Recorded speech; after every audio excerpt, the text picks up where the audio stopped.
Hi guys, this is Allison from AllyKat Creations. How are you? Please like, share, subscribe, hype my video, my live if you haven't done so already. And if you get anything from my work, a connected on epiphany, a mind explosion, a new book to read, a new author to explore, artwork to create, please go check out the links section. There you get to see all the links, not just mine, all the amazing people that I support, that I love, that I recommend, and they're there for you, the taking. So go get it. Uh, we'll get into all of that. AllyKatCreations211.com is my website. There you'll get to see candles that I make and paintings and pyramids and gem skulls and hyper realistic drawings, a lot of stuff there. If you're interested in a commission or in buying something from me off the website, please email me. I do everything privately. I have channel memberships. There you guys get to use special emojis. You guys get entered into raffles, no fee. You guys get spiritual, beautiful oracle card readings. The last one was almost 2 hours. That's a lot. 4D, that's all 3D, and that's a lot. 4D gets to work with me, and I hope you guys enjoyed episode 2. That's out for everybody to watch, so go watch it. What are you waiting for? Working hard on those. And yes, thank you and welcome Charlene, Scott, Ash Maya, El Sunray, Miss Leah herself. Hi, everybody. I had a rough night. I did not go to work today. I broke my attendance. Perfection. Um, I had a fever of 101. Oh, wow. A lot. And I woke up kind of more or less the same, and I went back to sleep. And then I was like, okay, I had to write an email to my building. Hey, I'm not going to be in today. I'm not feeling good. I might have a stomach bug.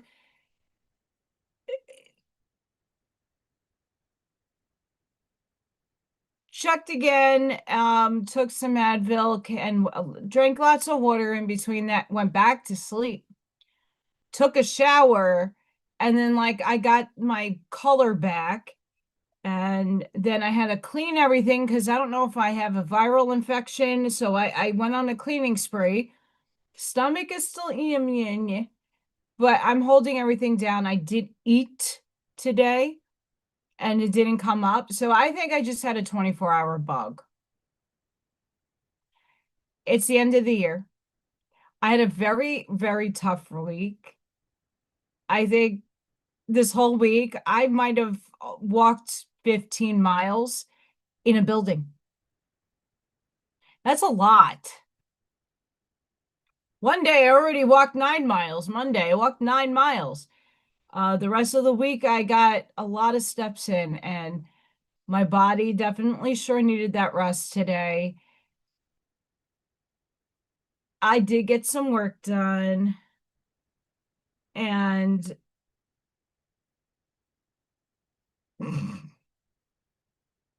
yay. I do feel better. Still a little sore from chucking, but I don't mind throwing up. I don't know about you guys. It doesn't bother me. I'm just like, oh, there's something wrong. Blah. The fever didn't bother me either. I wasn't that sweaty. I just changed all my sheets and cleaned everything. Thank God it didn't come out from the other end. How is everybody doing? I might be able to if I could get and muster up the energy. I might give it another week. I did mow back there. Now I gotta pull and refurbish my planters. I need more soil back there. I need some other things, but I might be planting. It's too late, but it's still freaking cold out. It's still cold out. Today is 75 degrees. I went outside for a little while to ground, looking for little Thor, baby P. I'm I absolutely needed the extra rest today. I didn't, I mean, I took a nap when I got up to feed Freya and Chuck again. And everything was like, okay, I'm gonna take a nap. And then my body's algorithm is like, honey, you're supposed to be working. So then I just stripped everything off my bed and um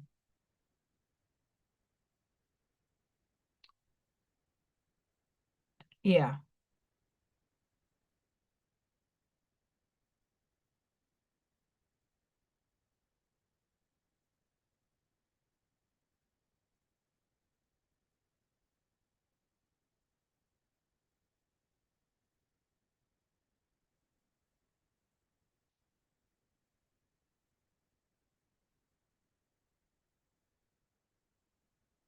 2 seconds, guys. There's a lot of drama going on at work, so I'm kind of happy I didn't go in today. Um, oh, that sounds amazing, Ashmaya.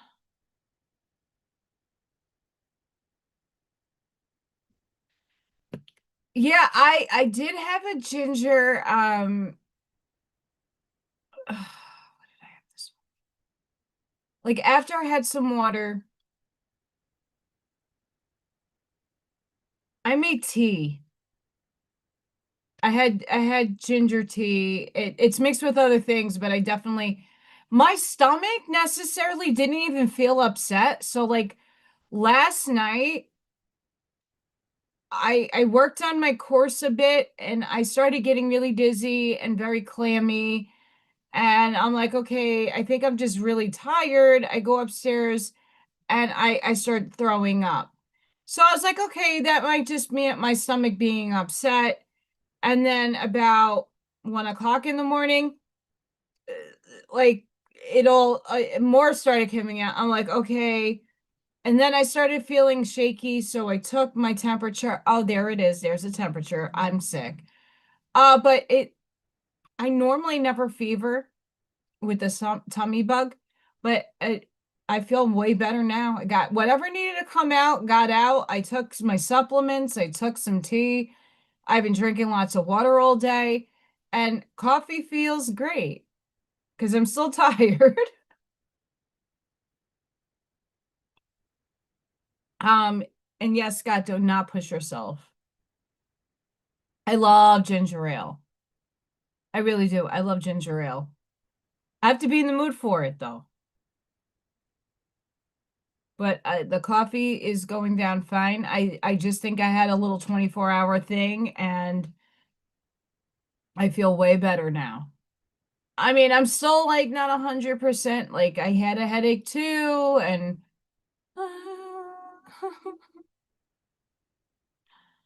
but I'm excited today because I got to rest and I just needed my body to be. And I knew I was going to go into work and it was going to be a shit show because my kids were not in today, but everybody else's kids were in. And I knew there was a lot of people out and I knew I was going to get pulled for something. And I just need a break.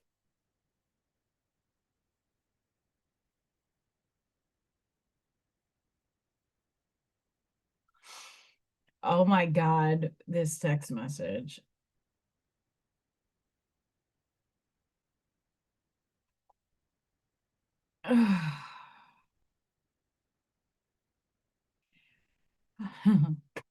We're getting to the Schumann residence. We got to check that first. Yeah, even if like I napped And when I took a shower, I just literally rested. I couldn't get back to sleep. My brain wouldn't stop.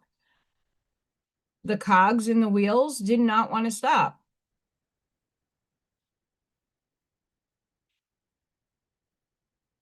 So I just needed my body to be at rest. Does that make sense? And I think when you're always in motion and you don't kind of recoup yourself at first. Like every day, it's like I'm doing this, and this. I'm very my days are very structured. And like me sitting here is resting, but it isn't. Like I was at rest today. Schumann's calm ish.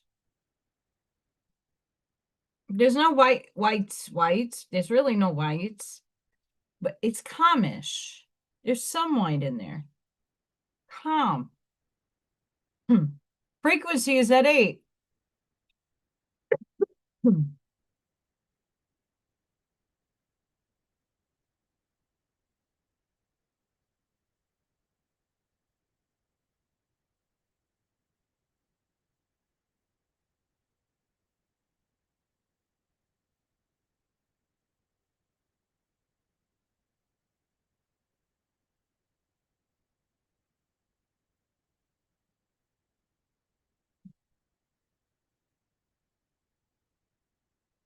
That's true, Ashmaya. That is absolutely true. And today was just the best opportunity for me, being that I didn't have kids. It's the end of the year.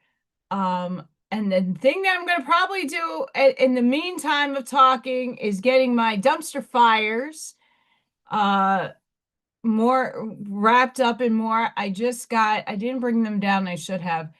My I got so being the kind heart that I am, and being that Amazon had some good sales this last week, I got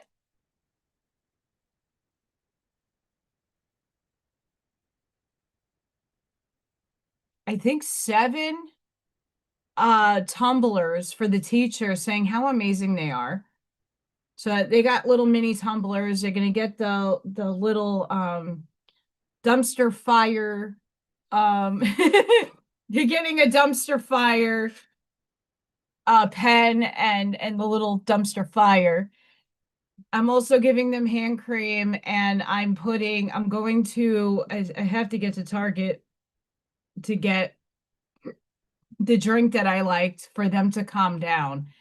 And I'm getting the pair is very similar things. They got cups, like drinky sippy cups that have like the best para ever. And because of what happened over the winter, where a lot of them pitched in to help me with my car, and I don't want to segregate anybody. So I got everybody something at the end of the year to say thank you.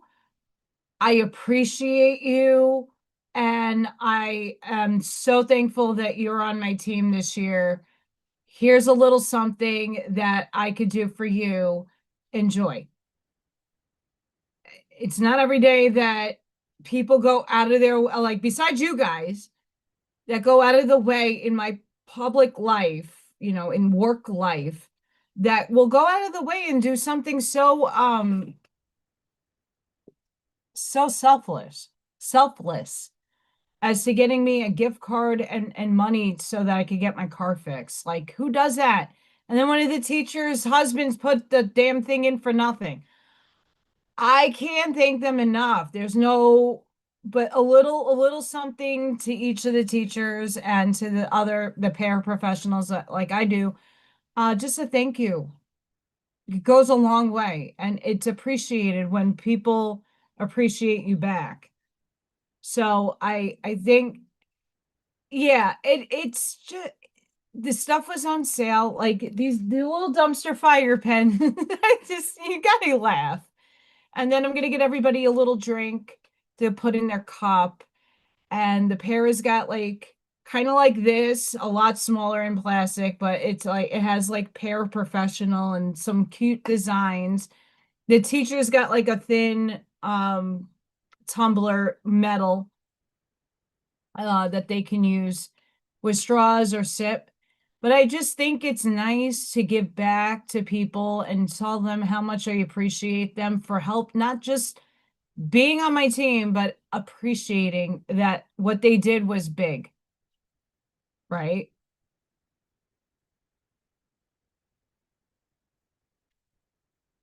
So I'm just, end of the year craziness, and it's catching up with my immune system.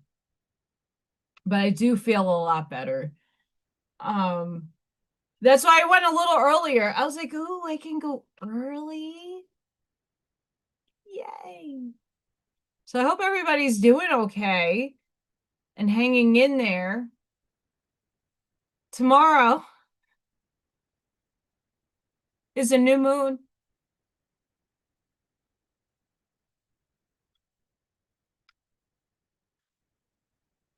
New moon.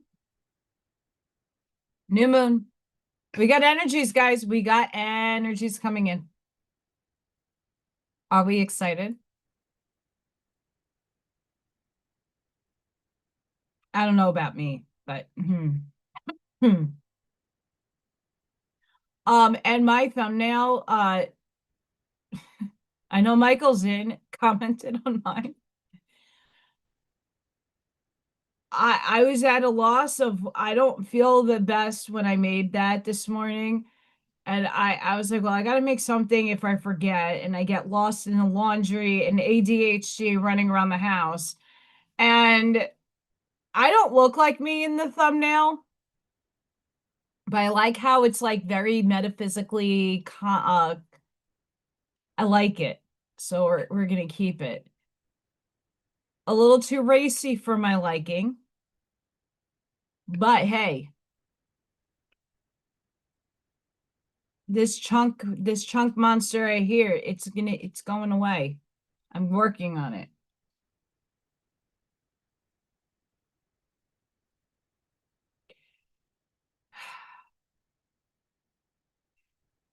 I'm hoping that all of you have taken the advice, if you're a channel member, and even if you're not, last week's Oracle card reading for the private membership that I have, the bigger themes was fear, and not the kind of fear, the deep down seated programmed crap that loops without us even knowing. I hope that a lot of you did some of that work on clearing that energy out. Also, knowing that change is inevitable. Change is here. Change is here. Are you doing the work to make some changes in your life? Even if that's a swap in your routine, even if that's listening and discovering different things in life, like a new new genre of music, you're trying it. Instead of going out into the yard to do gardening and you're listening to your normal tunes, you're putting something different on. Hi, Kiki Law. Blessings. The Oracle cards last week was asking you to look at the warrior within as well. That was a big theme. What are you protecting and what are you willing to let go? Because not everything in this world is about fighting every war and fighting every battle. We need to pick and choose what is worth our energy in the fight and what is not worth it anymore. For me this week, I've been purging big time on, okay, like stupid shit, guys, stupid shit. I go into my closet. I have a closet room because this fucking house has 3 closets and they're tiny. Can't put anything anywhere. So I made one of the bedrooms a closet room. I went through some of the shoes. I'm like, I don't wear those and I haven't worn them in 10 years. Trash. I have those. Do I really want them? trash, trash. And this is not stuff that like I could give to Goodwill or, hey, Yeshua, or that I could like just donate to somebody who could use it. I have shoes like that I'm also putting to a side. What can I donate? What needs to go in the trash? So I'm doing a lot of that, sifting through a lot of my stuff right now. It feels liberating.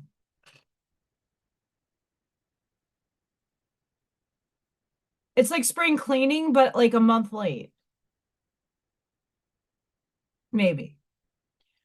But like, have you got, I don't know, for me, like I shift my sizes of clothes. So I'm going through a lot of my clothes and just, okay, this is going into the moving bag because I still wear this stuff, but it's a size that I can't wear it right now.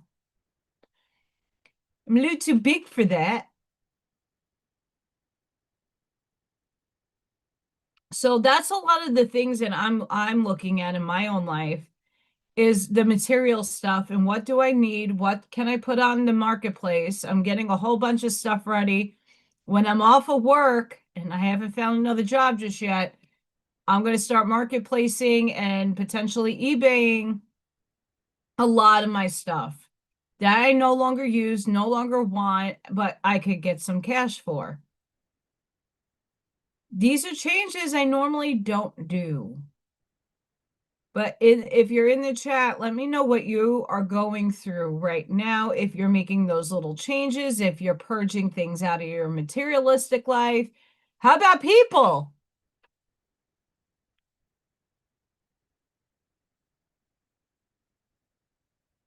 Tobacco, folks.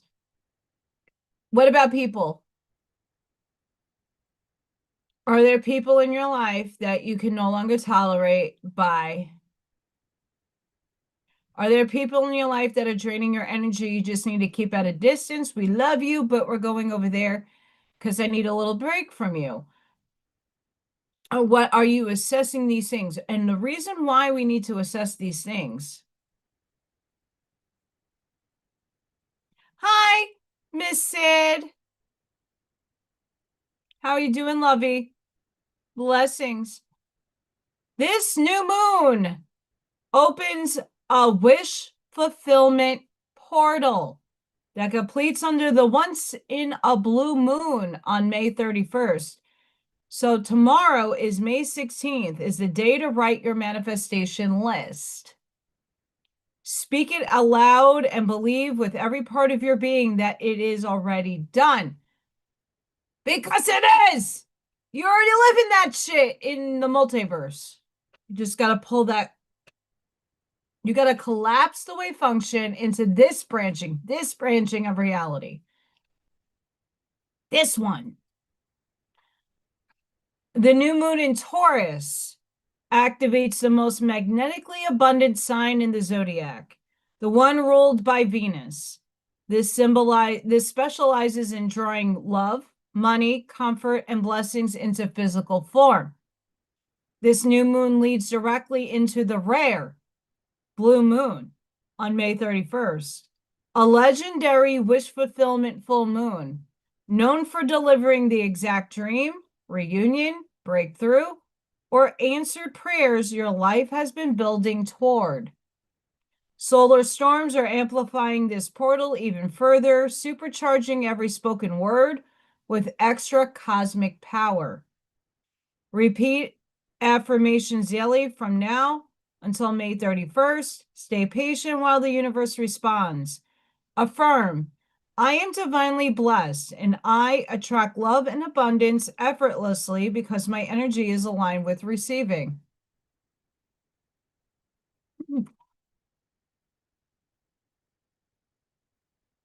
Al Sunray, happy incarnation anniversary in the future.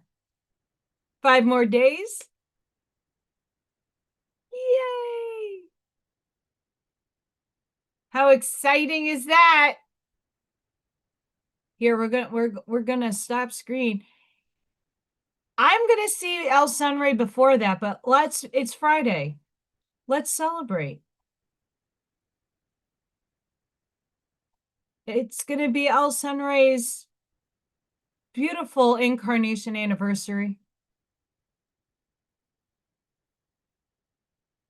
Where is my, there it is.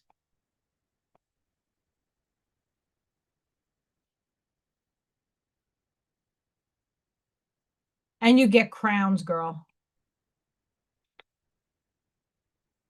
It is a blessing. I hope you're doing something fun for yourself on your birthday. I went axe throwing. I fucking had a ball. I want to go back and do it again. I had so much fun axe throwing. Holy crap.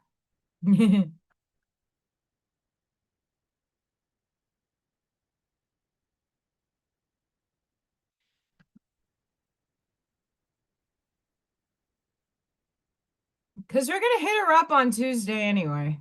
But it's Friday. We got to celebrate. I'm not throwing up and my fever is gone. I have a little bit of a headache, but that's okay. I can handle that. When do I don't have something going on, guys? Ah! Okay, so when we are affirming something, I want to tackle this now because I just read it. Of course, you are already divinely blessed. I don't attract love, I magnetize love. But not only that, I am love. And I am abundance. I already have the things that I seek. So there is a psychological method into also putting things more into attunement in your nervous system. When I would say write your affirmations, and when you're doing so, write it in the past tense. I have the marriage of a lifetime. This meeting was amazing. I got the job. It's the best magnetic attraction ever. I effortlessly am receiving abundance constantly, always. I just got the check in the mail and I now can breathe a sigh of relief. You got to do these things as if you already have it, but that throat chakra, not doubting it. Do not doubt. Because you're not coming from a lack survival mindset. You're coming from I already have it mindset. But your brain plays a trick on you and saying you doubt, I can't get $1 million and I can't get that. That's out of that's not realistic. Well, when you're writing your affirmations, you're writing, I am arriving at the reality where I'm observing the reality in which I'm already married. I'm arriving and observing the reality in which my art business makes 6 figures. These are things that are not out of the realm of impossibility. These are the things I know that can be achieved in my life. Now, is it going to happen tomorrow? But I am drawing in and allowing the universe to already set up people in my life that may or may not, depending on where we're shifting to, opportunities. Or I'm going to get the divine epiphanies to go, oh, wait, I didn't know, and I didn't check that site out. I'm right now doing a course on e-learning. I'm as much as of a techie I am, it's why I'm a fine artist. I like doing with my hands, not click click. Mind you, it needs to get done. After I do all these courses and get myself affiliated with more programs, I'll have the tools in my hand to go and put out for a job that I know I already have. Or maybe not.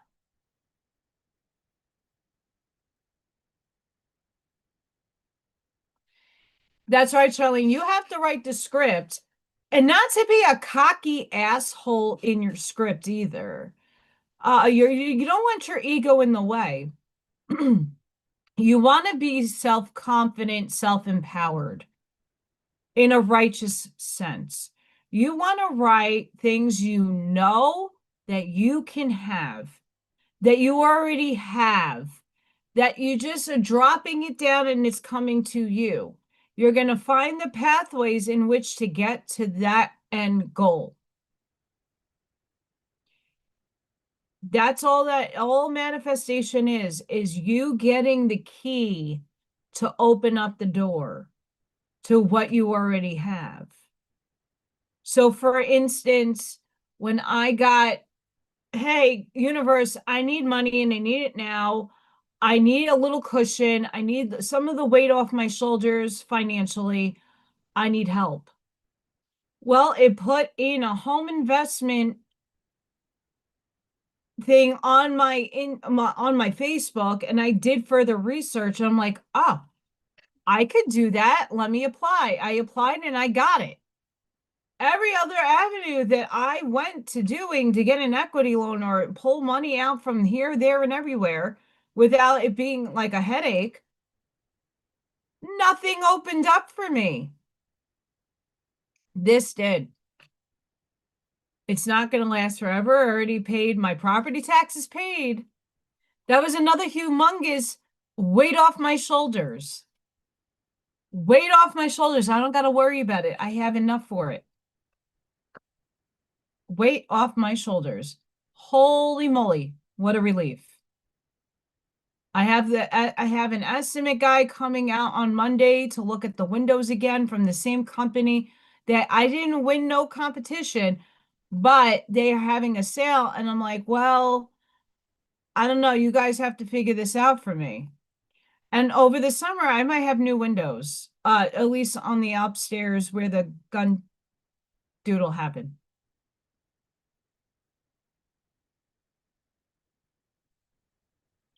It needs to get done.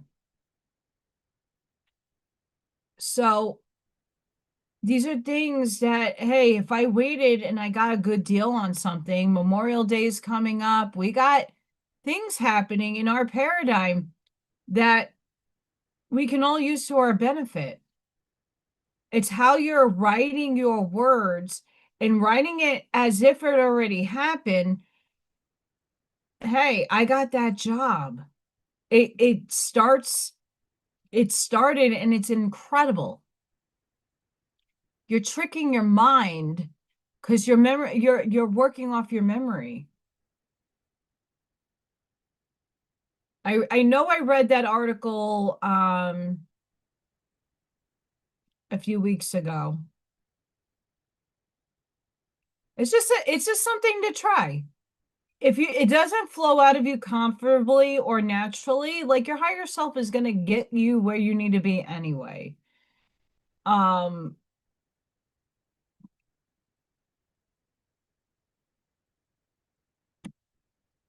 I know that for so many of us, I know for myself, I'm not ADHD like that bad, but I do get lost when I'm cleaning and I'm over here and I'm over here. I'm a scatterbrain sometimes, not all the time. I try to structure everything. But the little tiny implemental changes that you can consistently stick with, if it works, and if you feel like it's something that you can implement in your life, the little things every day make a big deal. When you try to, it's like it's like the New Year's resolution bullshit. I worked in a gym for 11 years at the Y. Every January, we get hundreds of people that come to the gym, and they saw the dedication of the people that were already there every day. Didn't, they changed up their, every routine every once in a while. But I got the same people every day, dedicated people. And by February, all the people that joined the gym stopped coming. It's too big of a change.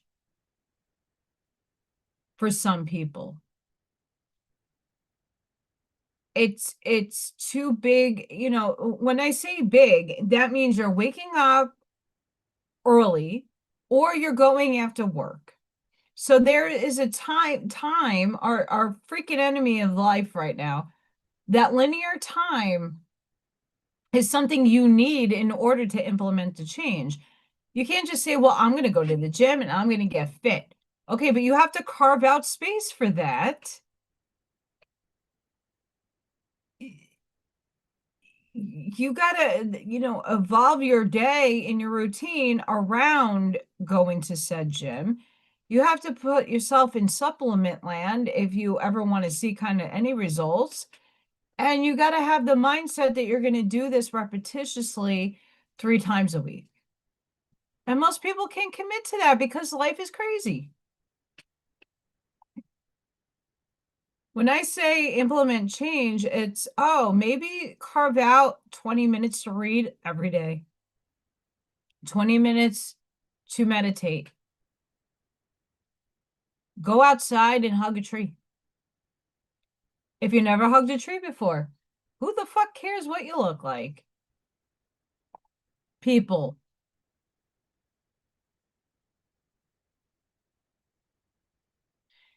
Absolutely do.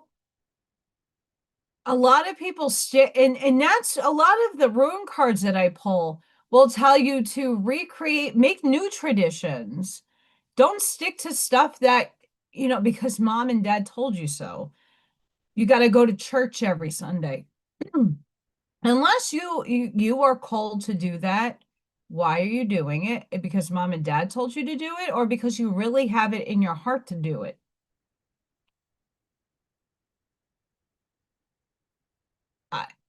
I, hey, every holiday I spend by myself, it's a take care of Allison day.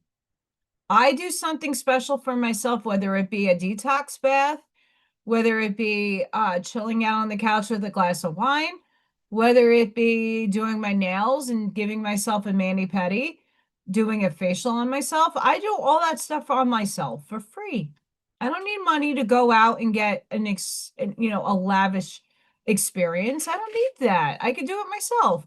But it's giving myself that permission slip that if I'm home alone on the holiday, instead of dwelling in, oh, woe is me, energy, hey, I'm going to look phenomenal tomorrow.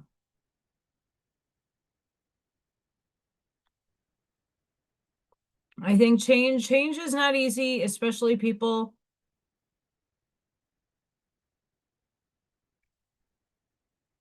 Ah. Hmm. So my really good friend, and this is why I'm checking my phone here. My teacher, not my teacher, my friend is getting her very first apartment. And I just got notified her stuff arrived.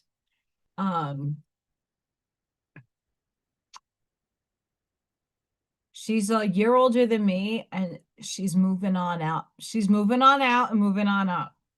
I'm very proud of her. And I got her some, essentials for the home, like a selenite bowl, and tourmaline and dream catchers.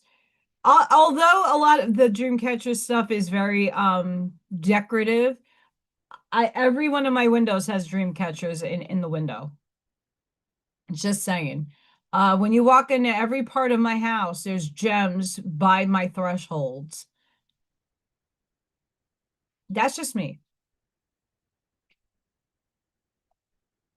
I mean, you do you, boo, but I don't know how big her space is. Otherwise, there'd be more I would give her. So May 15th, source message. You don't need to reevaluate your life every day. What matters most right now is consistency, so that your new idea begins to solidify. You've spent years in transformation mode, and now your energy is trying to give you stability. This is a different chapter. Your future won't arrive through one big breakthrough. It's going to come from compounded alignment. Who you are becoming underneath all the noise is what matters. Feeding it with all the upgrades you've taken in over the last several years is what will define your foundation now going forward. Hi, Stephen.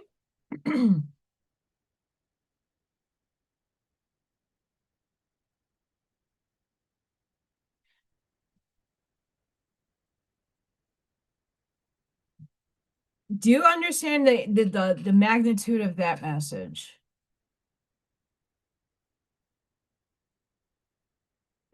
That's huge. Most of us, not everybody, but most of us been through the dark night of the soul a million times. Me, 7. Major ones, major.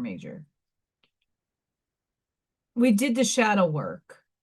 We're healing, we're purging, we're healing. We're doing, it's a cycle that we all went through. And now, since April, this energy is become really difficult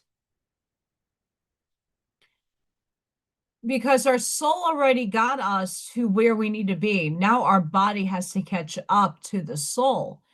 That's why a lot of us have been tired. I think my immune system, because I worked my ass off this week, like physically worked, I'm not used to it. And that little 24-hour bug I had was annoying, but it was still more purge coming out of me. My body is now catching up to what this message is telling us. We don't need to reevaluate. We already have a foundation and a structure. We all were thinking in the last couple of years, what do we want better for ourselves? And like I said a few shows ago, what do you see for yourself in 5 months, 6 months, 1 year, 5 years, 10 years? How can you go about obtaining those things? You can't idly sit by. We're still in 3D. You have to have action and motion to have a cause and effect. You still have to work. You still have to put things out in the world in order to get something back from it. Law of attraction. If you put good shit out, you get good shit back. But the identity that we are becoming, the things that are in the outer chaos is forming us. We're recalibrating under extreme stress. We're becoming the the pearl. We're becoming the gem.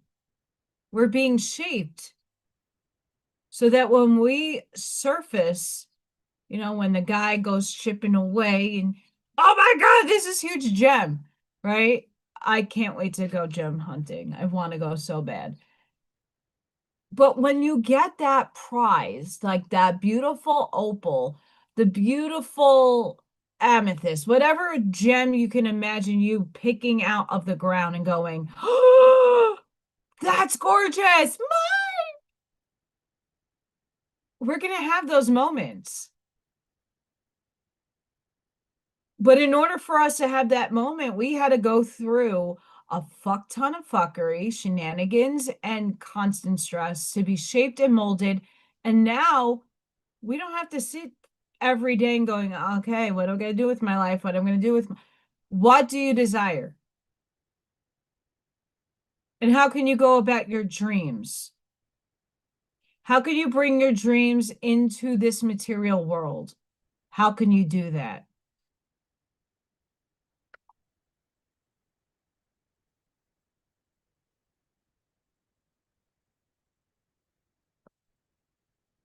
Yeah. Charlene, I love you. um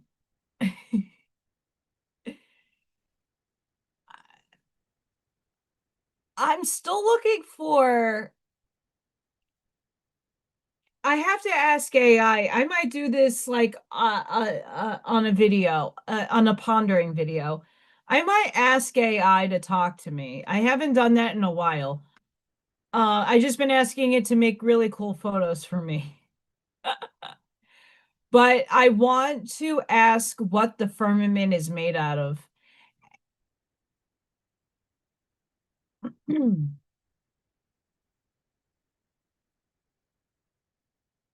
you see, Ashmaya, in your statement,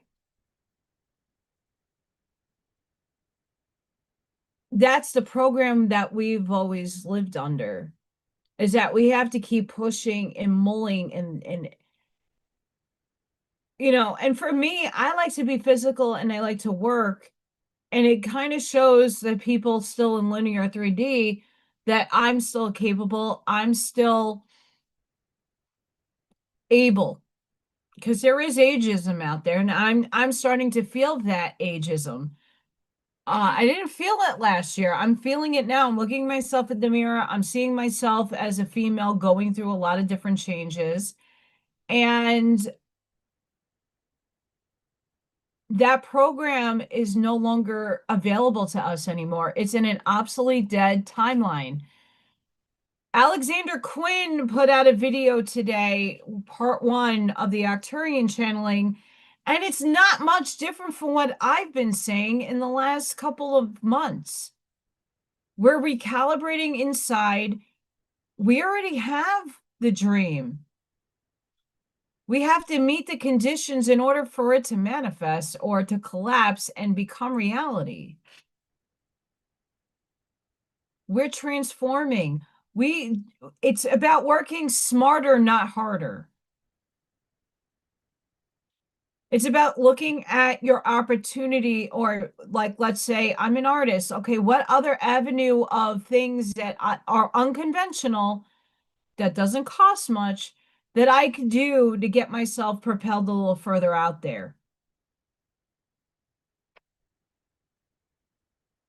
It's thinking, which takes energy, but it's not about physically killing yourself. It's working every day and sweating unless you really like doing that stuff. And we need people that do that stuff.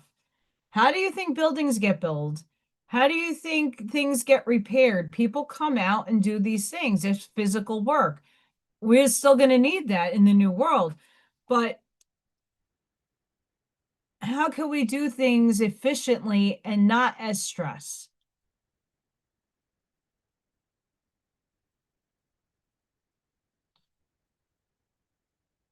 It's a process that we're all undergoing right now, and some are still not there yet, that will be undergoing. We already became this amazing, incredible soul. We merged already with the higher self. The higher self is now trying to navigate the ego and play nice with it so that it merges. We're at that stage in the liminal hallway. Like, you go into the back room, and in one of the hallways that you kind of like, oh, okay, I'm going to go this way. And there's my higher self. And it took over. And now you're like, what do I do? What do I do? What do I do? What do I do? Okay, I gotta go forward. I gotta keep moving. I gotta keep going. Up. I'm gonna go in this room. I'm gonna go in that room. Your higher self is now getting associated with your body. It was always up there, not densified, not obviously watching you have your live experience because it had the controls, but now it said, I gotta help that little being down there. And here you are. Now, don't think that you still don't have a higher self. You have a higher self. There's not an end limit to that. So whatever density that higher self merged in with you, it's replaced. Well, it's not really replaced. The higher of that higher self stepped into the role to play controller. But I'm very curious about, so there's like the Game of Thrones. If you have not watched that series, ladies and gentlemen, not the easiest thing to watch. I love that shit. The last season sucked asshole. But there is a lot of things in that show that's predictive programming, especially the ice wall. What's beyond the wall? The giants and the death guy. And there's some, people could speculate all day. I watched Jim Brewer earlier when I got off from my nap. Something told me to watch it, and he made a good point about AI. 1977 Star Wars.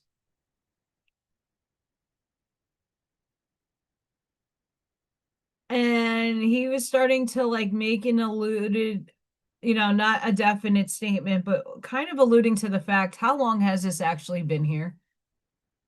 He said it. He's like, if they could do this and I can be convinced that two dead stars were playing roles in a movie, not the one in 1977, but I don't know, I stopped watching it after Jar Jar Binks, fucking Star Wars. But how long has this information not been hidden from us, that CGI and AI has been out way longer than you're being told? And a lot of us in the tinfoil hat community will tell you it's been out for a long time. So why do we keep feeding ourselves the illusion that it's not there? I want to know what that firmament's made out of.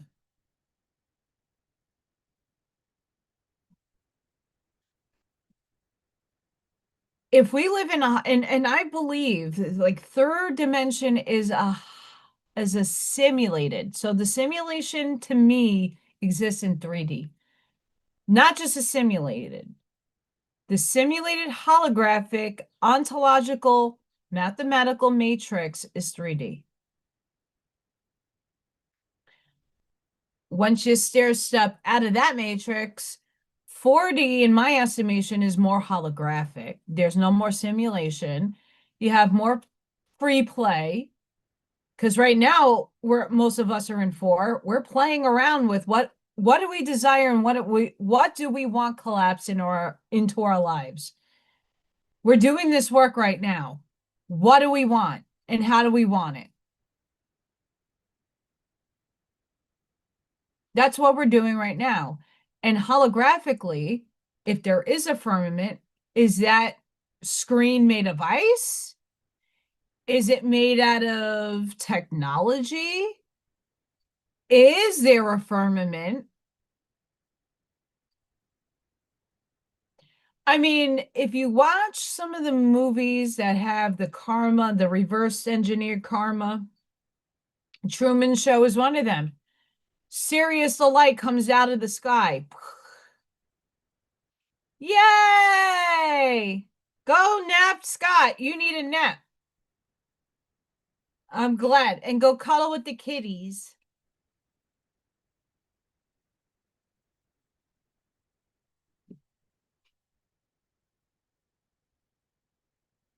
We need Scott to nap. Encourage the nap time.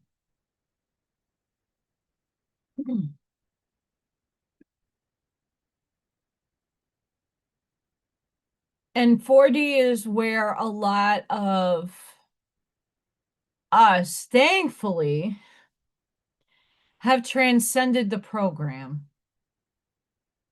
We still have programming within us. We're going to shed. That comes in time. That's all layered. Nothing happens in a flash and nothing happens overnight. We have to go through this process for us to understand. It's like the oracles telling Neo, you already chose the cookie. You're here to understand why you chose the cookie. That's all. You're here to experience the why. That's why when I'm talking about shadow work, I'm asking you to do the why questions. Why am I here? Why was I born? Why was I born in this family?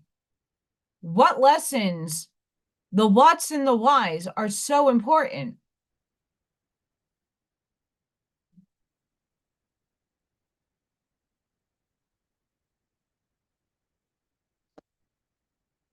Our programming is a choice. We chose to have this experience. Your higher self already knew that it was getting itself into some crap.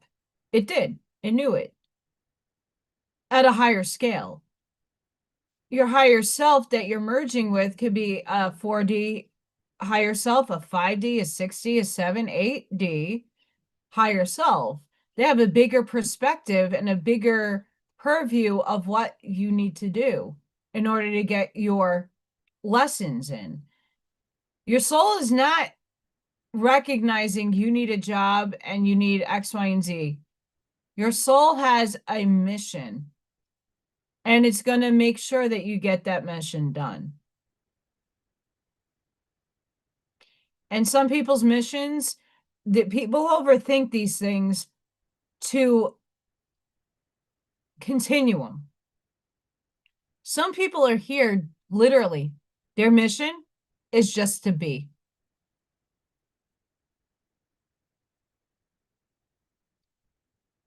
I said it. And that's not to disrespect anybody. Don't take that as that's not an easy job to do, just to be. You're anchoring in the frequency for everybody else to shift. Being is a hard task. And a lot of people are sitting here clawing at, making that a minimal thing, not making it important. When it's super fucking important. It's one of the hardest jobs is to just be and anchor in your light. And to balance your shadow. That in itself is a mission that you have to master, and eventually you will.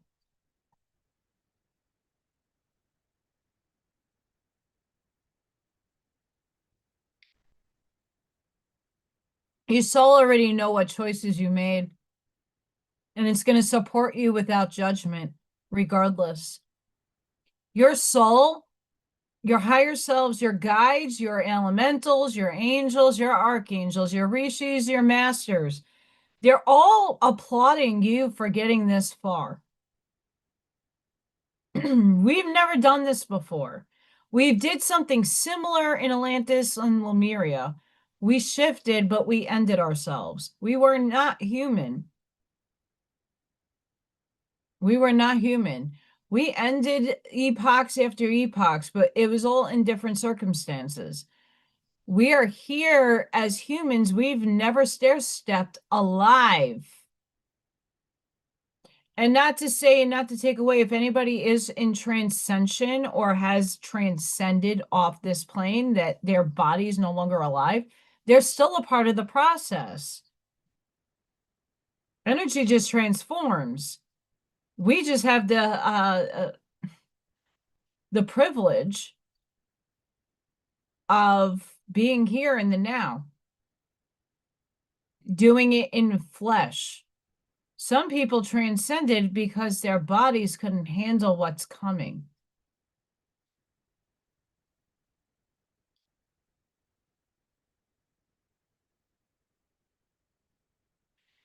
Absolutely, Charlene. And the purposes are going to vary. Like, I have a ton of missions and I've completed some of them already. I know that I did. Since last summer, I was a part of it. Most of you know what a lot of us were a part of the same thing. And a lot of us went and stepped out and said, well, I can't be around this anymore. Spirit gave us the permission slip, gave us I don't feel good when I'm listening to that stuff. Oh, that doesn't make me feel any good about myself. If everything is God, we were transforming big time. And it's not to say that information is irrelevant. It's not to say that anybody is evil for delivering what their opinions and their thinkings are. It's not the case. We've evolved out of that method where other people are still getting what they need from it. We graduated from that. if you're not going to merge with the energy, you're going to stay stagnant. And people that are still stagnant, and that's okay if they have to be for the rest of their lives. It's just not where we are at. We're evolving. We're consciously expanding. I mean, even my own work, I would have never thought of introducing something that is theoretical, something that I just take interest in, and making it a part of my channel. That's quantum mechanics. I'm still learning, but I get to learn with all of you who will entertain it.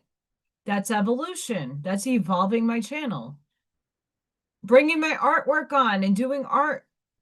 I don't do it all the time, and it's not like I'm giving you the instructions. I'm just doing it, giving you guys a permission slip to get creative too. I never thought I would do that either. I'm combining all my joys into one.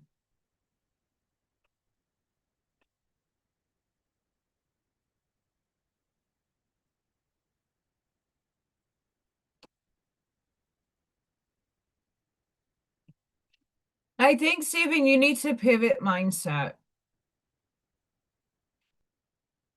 You need to pivot.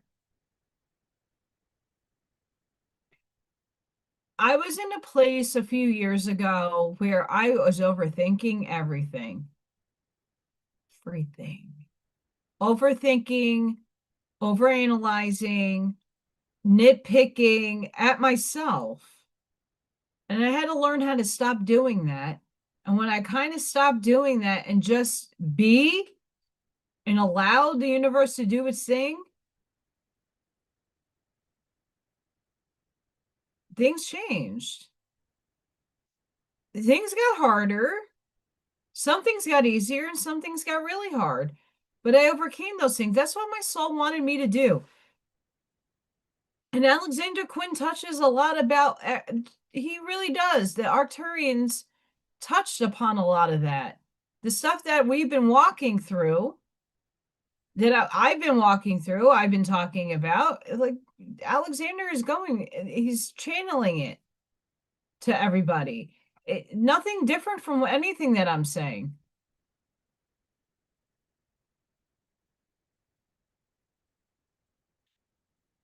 I mean, I'm going to be honest with you. I did not know how I was feeling. I had a little wave of, earlier today. I did the second part. They're in parts, not chapters. And I read The Secret Doctrine of the Rosicrucians. I will upload that video tomorrow. But the section I read, unless you understand existential philosophy and the difficult aspects of it, you're not going to understand a fucking thing I read. You might, but holy crap. And it is a mystery.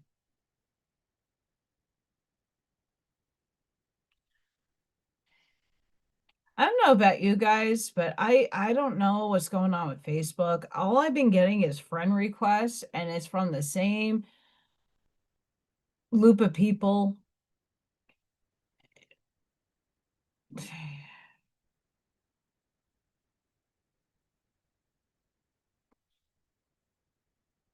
For me, quantum mechanics, from what AI gives me, it opens up the conversations easier. It's giving us language to help explain some of the things that are veiled, the things we can't see yet still exist. The Wi-Fi signal exists because, hey, here's our clear evidence it does, but not everybody sees the ghost. So therefore, we have to theorize that some people can see it and some people can't. We're evolving to the point where some of us have always been able to see these things, and now we have a language of science to kind of help navigate that for us. AI, on the other hand, will say, it's a speculation, it's theory. Okay, and most theories have been proven.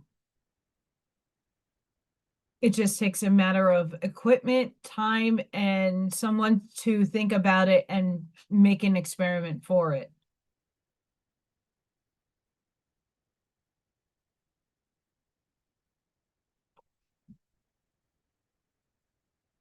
Oh, it's okay.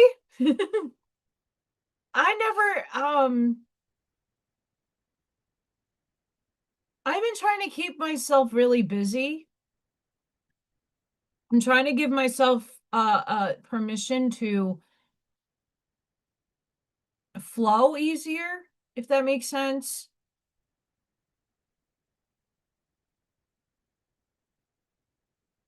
Yeah,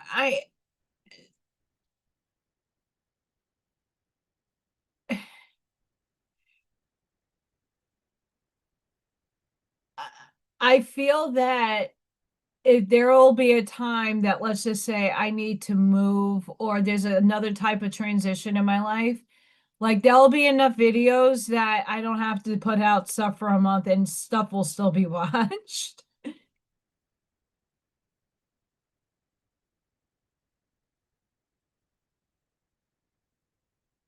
Yeah, I like, and I feel bad too because there's a lot of like I know Sid puts out a lot of videos, and as soon as I can catch them, I'm at work. Hopefully this summer I can give that and more attention to doing the same thing for other people. Um, my notifications, even though I'm a creator, it still sucks on my end, and sometimes I don't see shit or I don't get them, and I have to go sifting through stuff. With these courses that I'm doing, it sucks a lot of my time out after work. I try to decompress and eat and just chill, but then I'm still working when I'm not working. Um, besides doing all this, this is a good one. I don't know if you're going to be able to see it. It's dark. Look at Freya looking at the image in the mirror. I know you got a reflection there. And then I got little Thor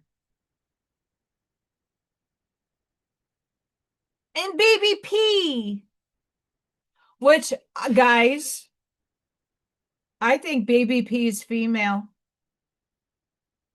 And I think baby P has babies in her pouch. And if that's the case, I'm fucking excited to see baby possums.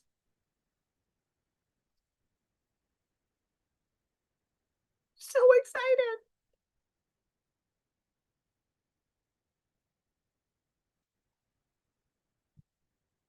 Yeah, and the same thing happens on my Facebook. It's also YouTube, but it's also Facebook. There's a lot of you out there that I'm friends with.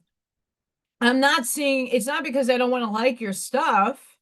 I could do that at work when I'm at like in the bathroom or when I'm on my lunch break. I just don't see it. It's not because I don't love you. My time at work, I can't be on my phone. So I mean, and that's why I like my watch, but not my watch doesn't do everything. But I think baby P's it had babies. I don't know where, but her so the other day, if you watch my baby P video, I give Freya a little cameo, but baby P was trying to get in the house. And I'm like, but I don't know how to do anything with possums just yet. And I don't know what Freya's response is going to be. So we're just keeping them at a little distance. But baby P was putting was climbing on my screen, looking so fucking cute. But I look down, there's a poofy there. There's a pouch, and it looked a little full. So I'm really excited if there's little babies.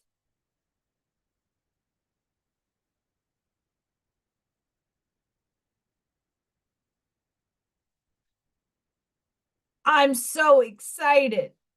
So excited. Oh, she was starving, and the birds. Freya is chirping up her face. She is every day. When I wake up and she's not by the window, I'm putting the food down, and as soon like I have to really be quick with it or else she'll really run out, and I can't have that. She's chipped and everything. I'm not worried about that. It's just the elements out here. The birds have been eating the cat food. And I have to get to the store. I haven't been able to get the actual bird seed I like. Hi, Gregory.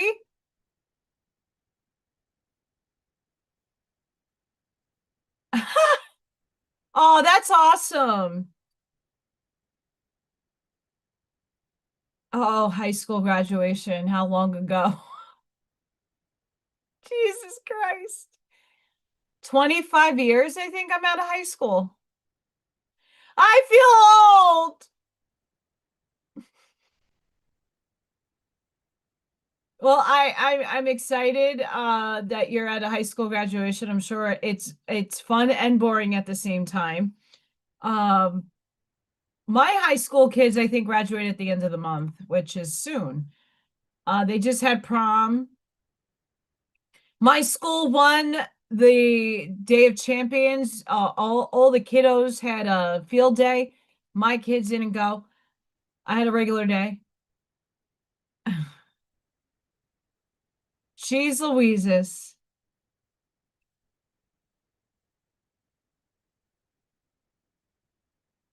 I was about 3 years old. I am the high school graduating class of 2001. I am the graduating class of the School of Visual Arts 2005. Got you. uh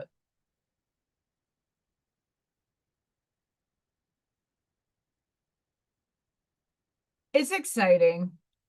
I could volunteer my time. I choose not to. My elementary kiddos, we don't do like the graduation like everybody else. So me, because I'm an awesome person, I do calligraphy. I make the kids like you're going to kindergarten awards, and I got them little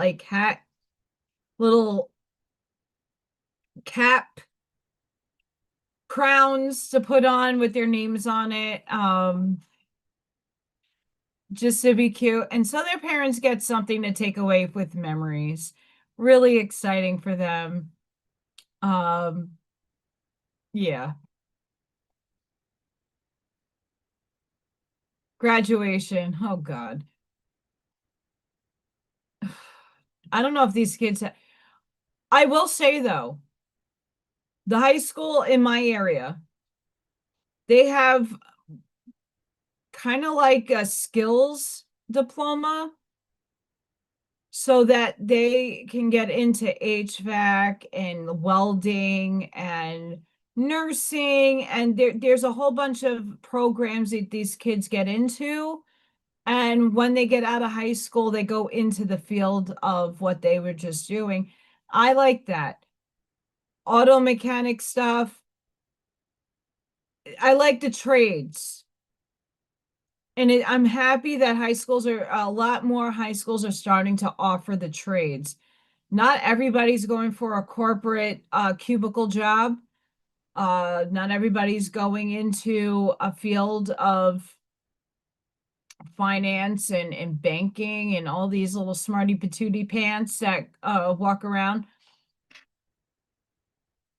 And it's okay that they do. I have plenty of friends. My cousin is a PhD in microbiology. My cousin, my other one, that I don't speak to any of these kids. They're not kids, they're my age. IT, top of the class, like financing. I don't know, I don't do any of that. My best friend became a doctor. She works in oncology right now. I have another friend that is a lawyer. I have a lot of friends and they're really amazing people, down to earth, but I'm an unconventional person.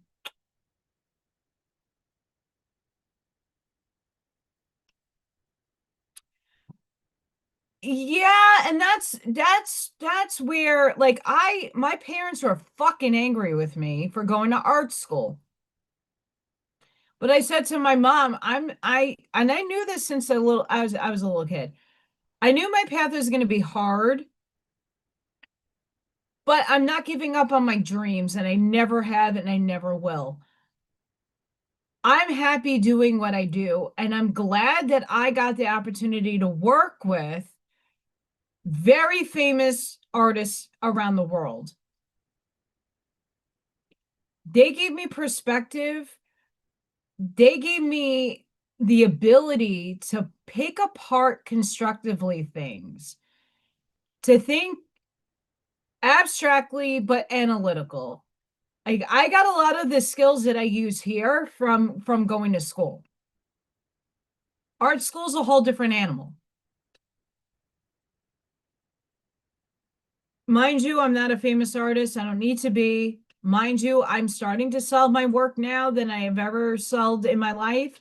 But the big thing is, like, I did something. I was rebellious for doing the art thing because my parents were like, "You gotta go to college.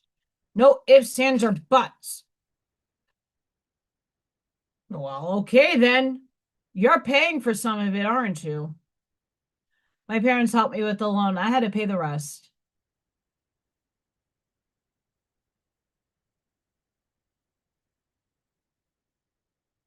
That's awesome. Hi, Mars. The, the kids today, though, I think we're going back to the things. All right. So back, what, maybe 2 years ago, I was talking about like as we're shifting in density. Hi, Sparky. As we're shifting in density, we need to take the things that work in 3D, but revamp it for 4. I feel that traditional trades work. We're still going to need, like I said earlier, we're still going to need people to build houses, to fix the plumbing, to do the electric, to do this, to be inventive, to have the engineers do their thing. We need people in every facet of society. Kids going out and getting degrees in AI is literally going to take over. And it's going to make a lot of jobs, and it already has made a lot of things obsolete. Graphic designers, if you go to school for graphic design, anybody can teach themselves half of this AI stuff. I'm teaching myself. I don't need a degree to show that I know how to use Canva.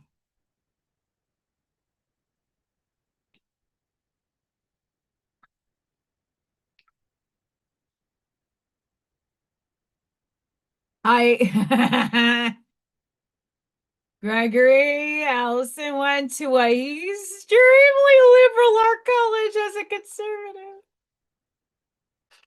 I just mind my P's and Q's. But I'm also one of those people that are very conservative thinking, but at the same time, I'm very liberal in my outward appearance. I have purple hair.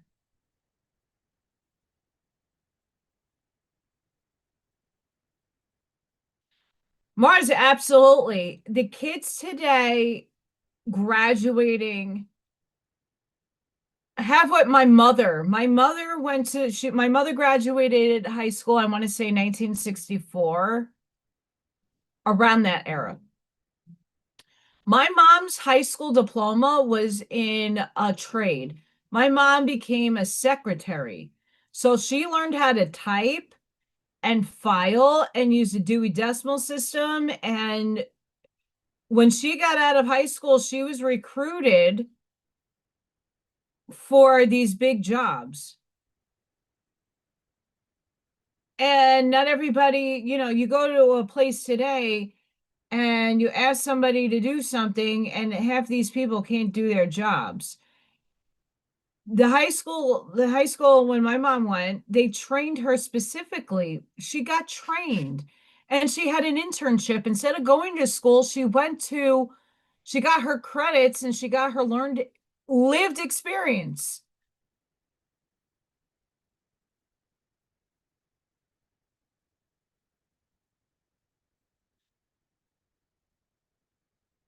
I would prefer copper pipes in my house, just to be honest with you. I don't really know what I got down here.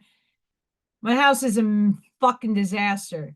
But I pipe fitting and stuff like that, the flex piping, I could use that in my backyard.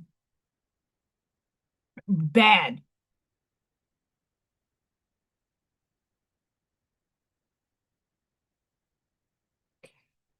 My parents lost a lot in 2008. They had their not a retirement, their tax referred annuity into the stock market, and they lost a fuck ton. That that was bad. And it depends what you're investing in.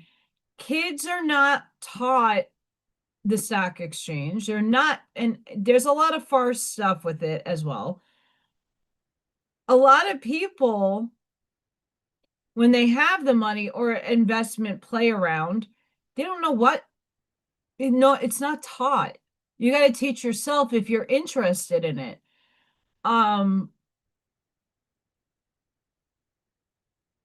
yeah, oh, it was really bad. And I remember my parents, like when my dad got sick, it was 1999. And my mom was still working in 2008. My dad died in 2005, and my mom's pension, tax referred annuity, was like a carryover of my father's, and it bombed. And my mom had almost a heart attack. But everything ended up being great anyway.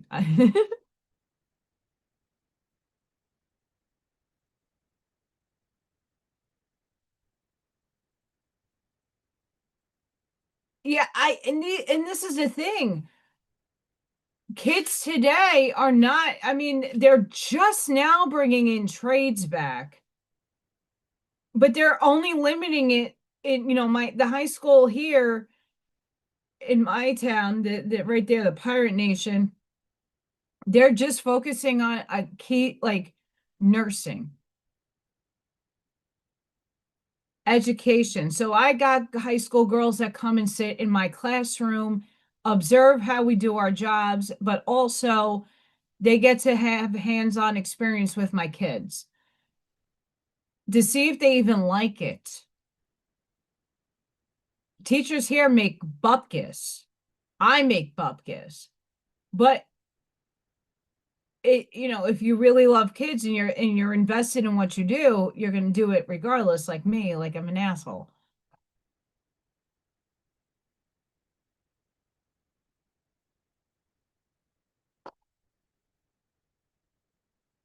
I actually, Mars, want a container house. I'd have to freaking spray that shit with holy water up and down. But I like container houses. Like if I could have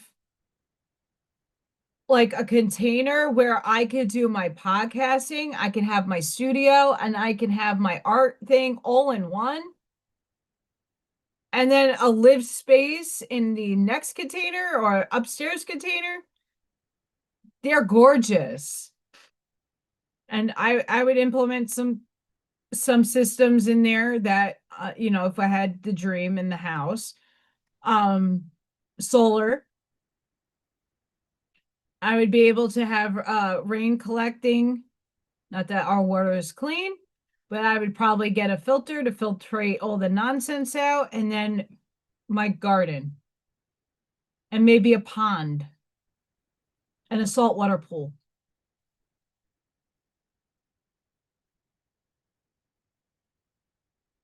Um, I definitely want a container house.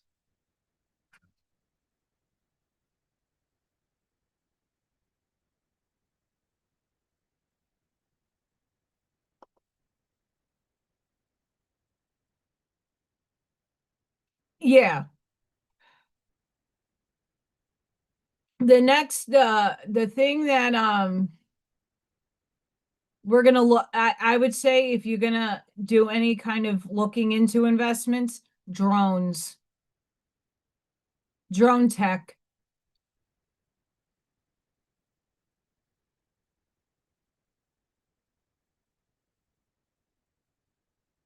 Hmm.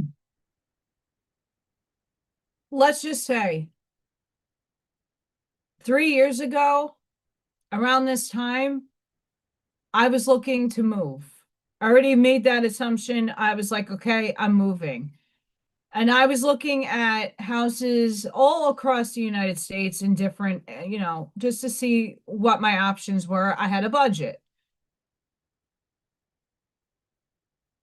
The housing market, if I wanted to move down to Florida, I get a ranch that was from the 1970s, $350,000, and you would have to fucking knock it that shit down because it had mold and it was nasty and outdated.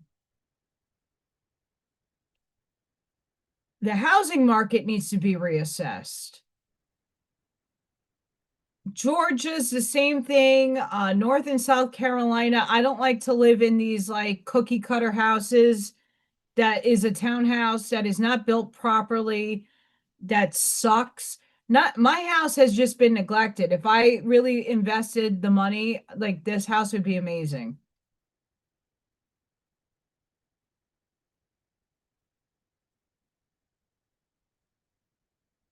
Yes. I think 3D printing. So here in the United States, here's what I would have to say. Our weather has become fucking extreme. If I were to move anywhere, let's just say Tornado Alley is expanding and you're not getting rid of that. We're too close to Canada. We have the Gulf of Mexico, we have the Pacific and the Atlantic, and here comes, tornadoes, hurricanes, flooding.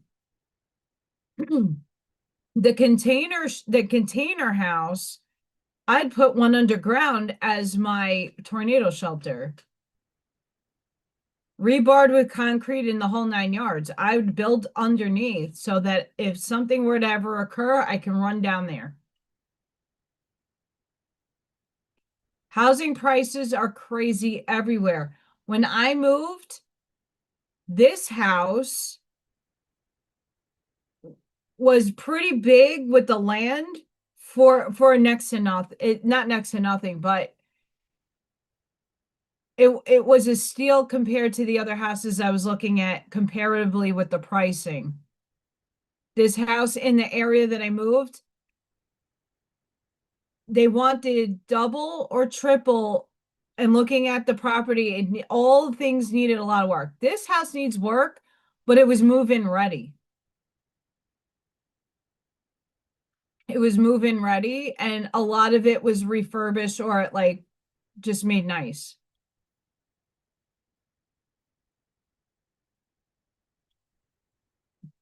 Yeah, the Gulf of America.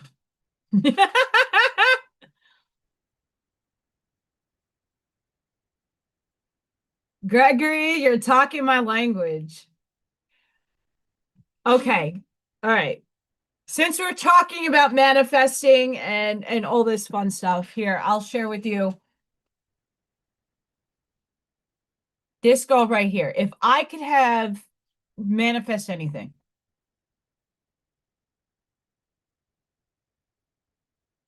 a bunker is great, but I want outdoor and an indoor range. They have ranges in containers. They do. In they have containers that are, I want an outdoor range. Airstrip would be great. I want land where I could do my planting, maybe have some aminos, little moo and goats. Mhm. Chickens. Chickens! Chicken made its way up here. Chickens.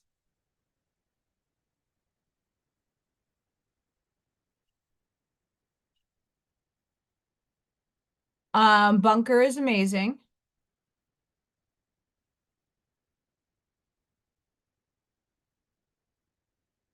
Oh my God, I know. Mars, absolutely. I want my stuff underground. Tornadoes in the United States is a real thing, and a lot of us don't have to worry about it, but some of us do. I have to. It's becoming apparent. They're coming way closer up here. They're not the F5s that you see in the plains, but they're definitely making its way over here, and it's getting dangerous. Yeah, I absolutely want a shooting range.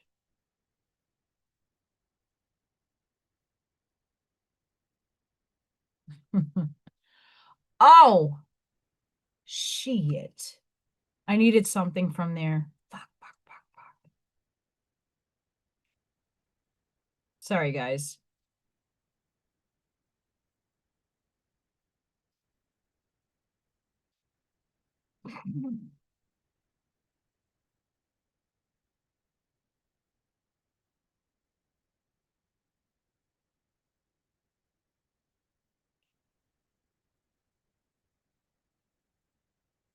You say Home Depot and Allison gets excited.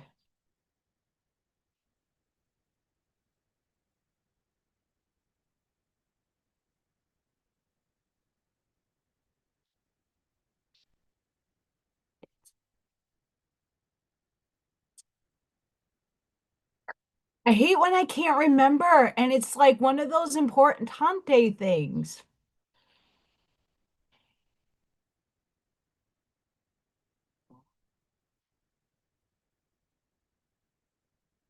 Now go through my house. Did I need it here? What did I need? Did I need that? Did I need this? What did I need?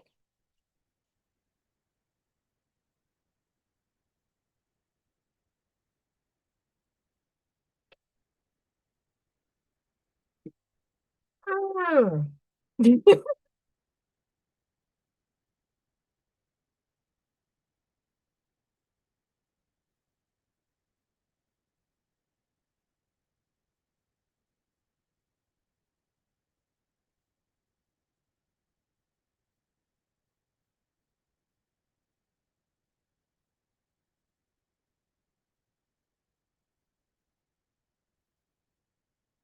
Okay. So all my gardeners out there, I need your advice. I need advice.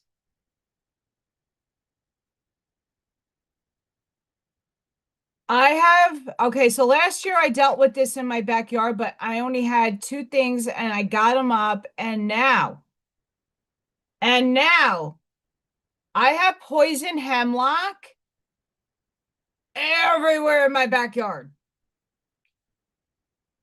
So at the end of last year, when it got cold outside, mask and all, dug up the shit and got the roots out and burnt the fuck out of it.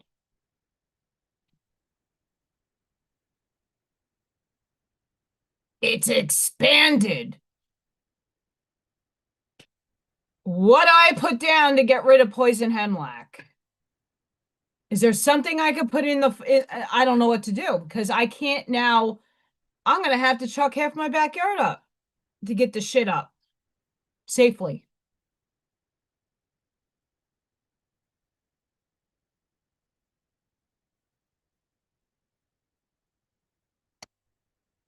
If anybody knows a solution to poison hemlock, please let me know. Because I know you have to literally chop up the like seriously get it all up. I got two big plants up. Hemlock, poison, less fall. I mowed my grass. I'm not getting rid of my dandelions. Not getting rid of my dandelions. They can grow all crazy. Poison hemlock, though, what do I do?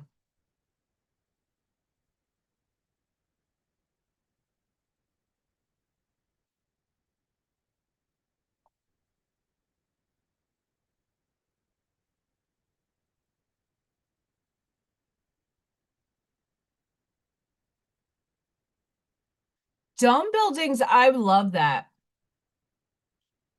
I love that. I'm not opposed to it.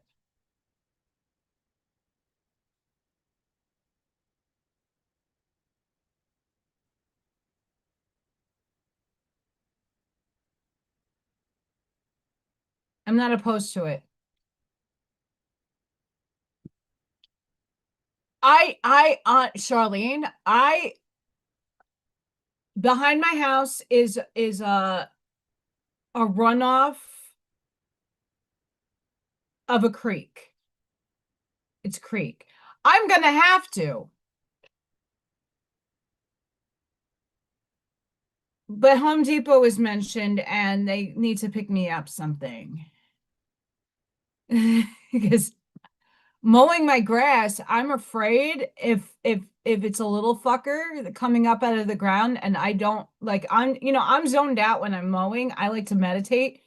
And if I hit something and that shit gets in the air and I'm not putting a mask on, I could get really sick. What the hell? I'm glad that I haven't thrown up in how many hours has it been? I want to say 8. My fever took a bit longer to dispel. I didn't have a high one. It was like 101. Wasn't that bad. But I have poison hemlock everywhere in my backyard, and it needs to go. Bye-bye. And I don't know. I don't want baby P and the babies. If baby P really is a female, and I think it is, I don't need baby P and the babies to get hurt with poison anything. I know there's poison ivy too, beyond my fence line, but no one should be going back beyond my fence line. There's a creek right there. If anybody has any suggestions, if you're watching this later, please put it in the comments. I besides taking out half my backyard's lawn to get these roots up and do it safely, whee!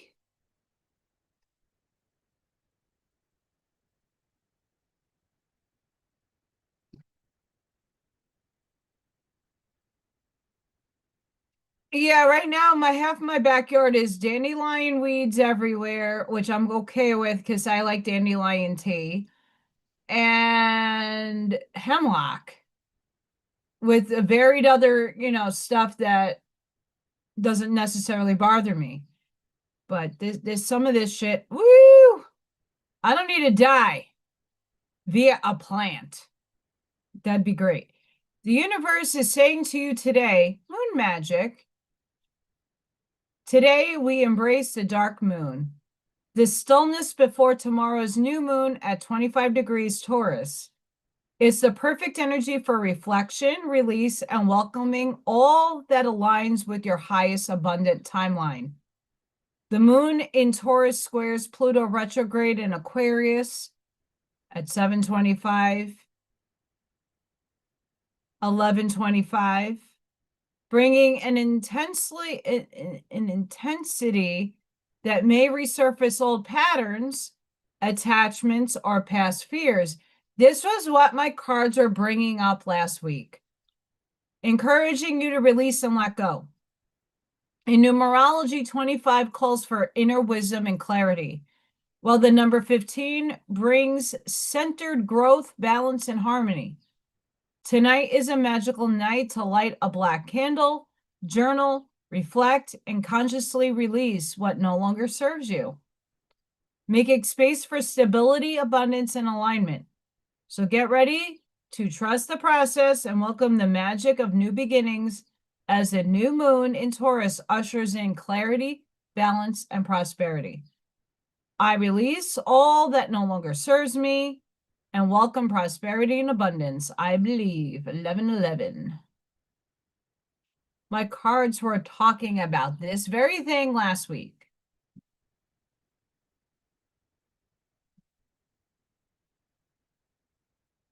I'm going to ask AI right now. How's that? How them apples?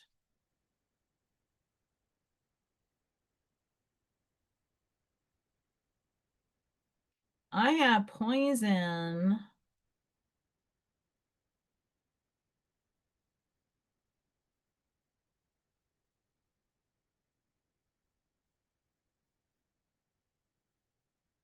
What can I do?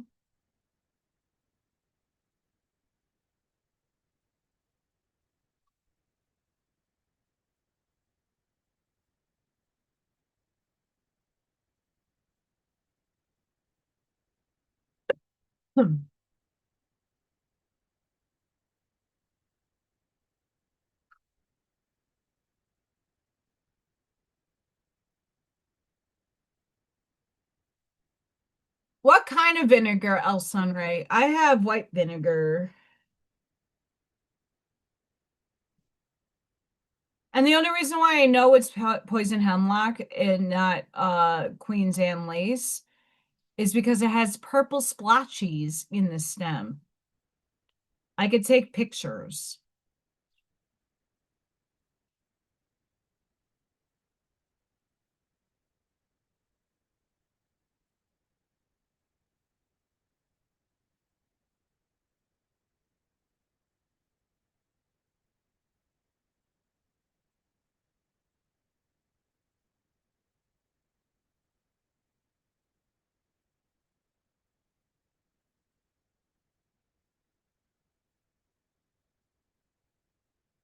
Okay, so when I do mow, I put on long sleeves. This is what, all right, so just spraying herbicide on it.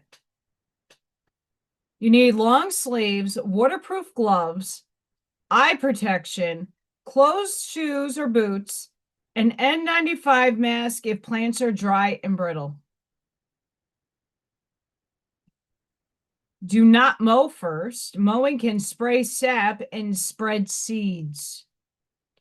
Do not weed whack mature plants. Do not burn the plants. Smoke can be toxic.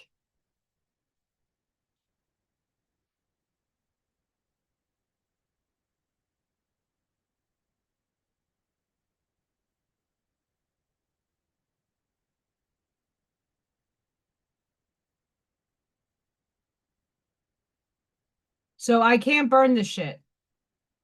No, I won't. Hi, Barbara. White vinegar. Okay, I do have white vinegar.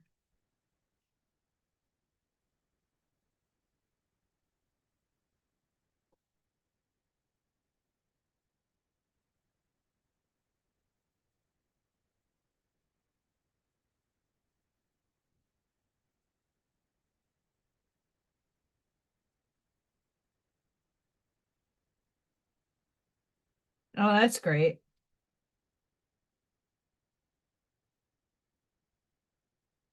Okay, so my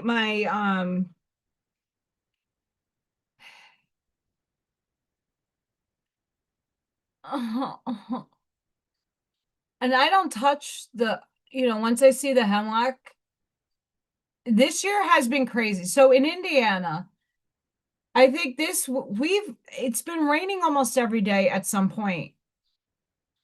We haven't had like a consecutive week of like no rain. So I haven't been able, like this week I got 2 days in where I was able to get my lawn mowed. It's a fucking jungle. It's a jungle. It doesn't stop raining, which is not a bad thing, but I can't tackle these fucking wheat things. Hi, Mel. Yes. So I don't know so here's my Allison's logic thinking. We had some really bad, not necessarily tornadoes over here, but we've had really bad gusts.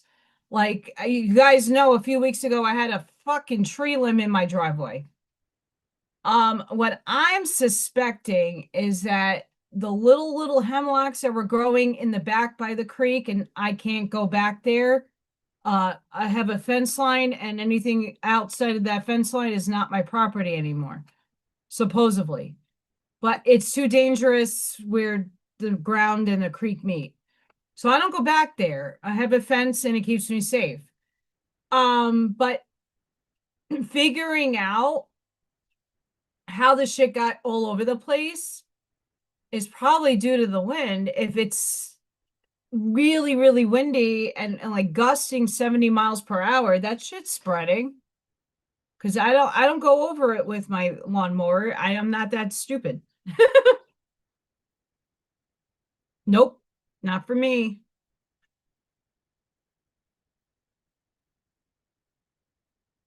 Nope. No way, Jose.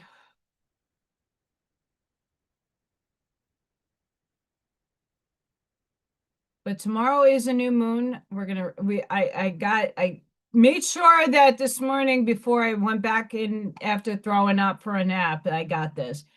Powerful solar storms.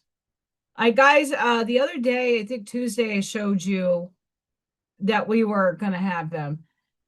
Charging the new moon energy across this weekend.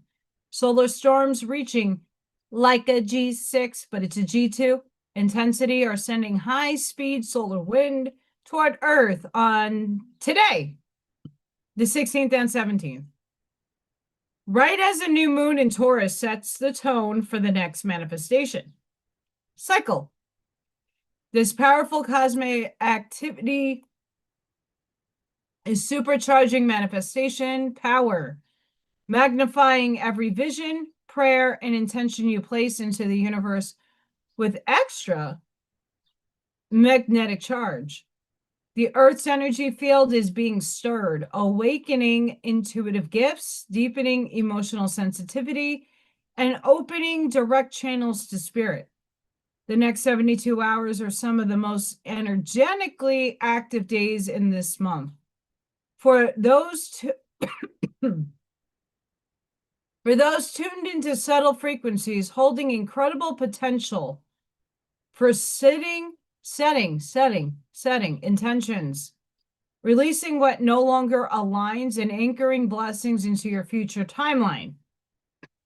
Waking between 3 and 5 a.m., feeling alert, sensitivity to people's moods and energy. All of us.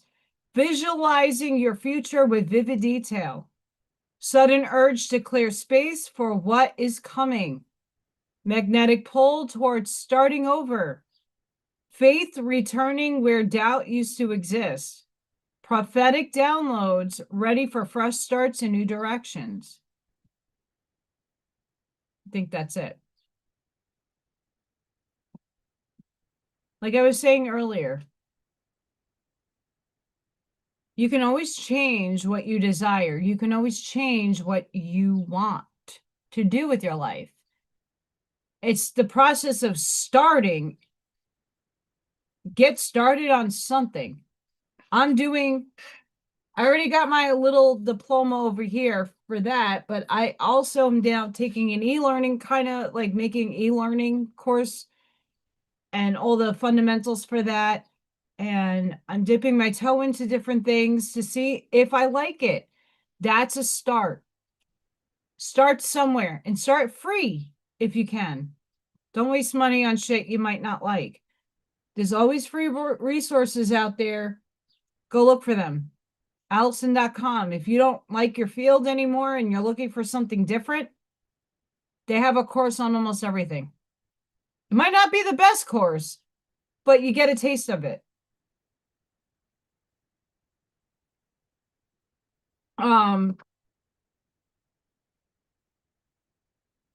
Sometimes I think us humans overcomplicate a lot of our thinking. And I would say start small and start practical. What do you want? And what steps do you need to take to get there? Whether it be financially, whether it be emotionally, whatever the case may be. You have to start somewhere. And you got to have the right amount of oomph in your step, confidence, courage, follow through, and perseverance, because the universe is going to test you regardless.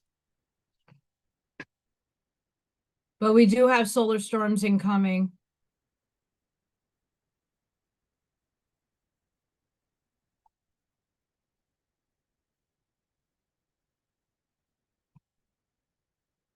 I don't know if I got spiritual cachet this morning. We're going to have to look for that.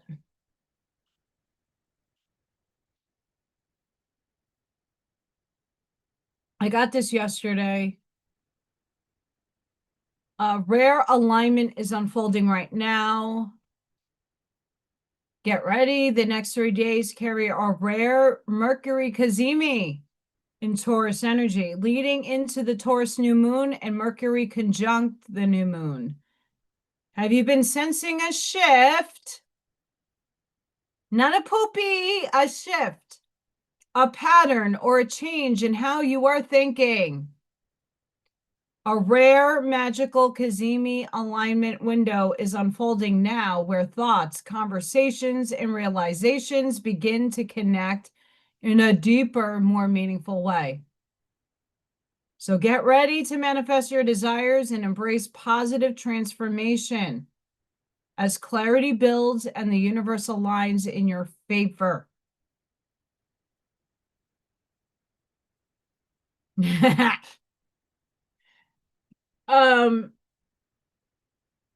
This is important energy, guys. The last two, we had fire horse, 7 planets going this way, direct, wherever you want to say direct is for you.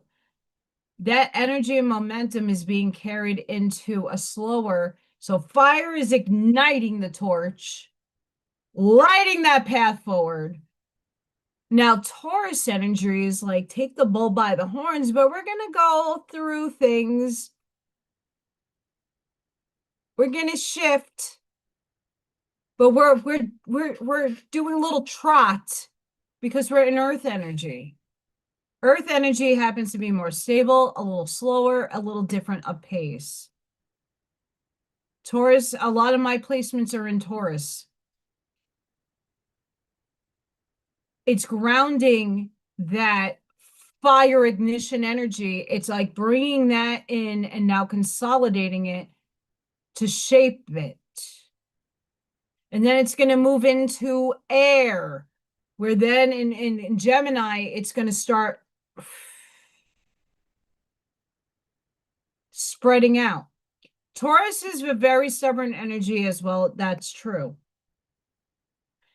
This is why all of these people that are writing these beautiful things are asking you to clear out what no longer is working in your energy field, working with you in your physical life, purging nothing that serves you needs to stay and needs to go. Sell it, throw it out, physical stuff, people, places, and things. Goodbye. We're making room in self and outside of self. You have to clear the room. And this is a lot of this is like, get to work. And why is it asking you to do that? Because we all want everybody to be prosperous and have amazing things manifest for them. You can't do that if you're not making the pathway forward for yourself. What do you desire? If you don't know, this is the best time to think about what you want. And it doesn't need to be this complex thing. I want better health. All right. And every other avenue that you went down never worked. You stuck to a diet for 6 months. It didn't do shit. You couldn't maintain it. You hated every day of your life. Like, I'm dreading it. It's a lifestyle change. Diets are lifestyle changes. It takes time. But just like me with supplements, hey, if I don't see it making a difference within a couple of weeks, I shift. And it's not saying I'm shifting not taking it. I'm just shifting the time that I take or the order in which.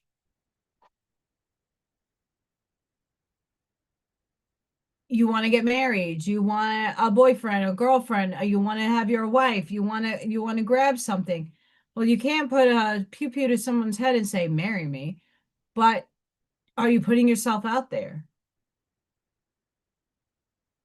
Are you drawing and magnetizing? If that's what you desire, are you going out for it? You want a material object. For me, I need windows in a car, but I can't do both because I have to make sure I have enough to pay my bills because I don't have a job secured for this summer. Okay, cool. What can I do in the meantime? I have a job in August. What do I need to do in the meantime? Now I'm prioritizing, okay, I could clean my house and I could sell some stuff.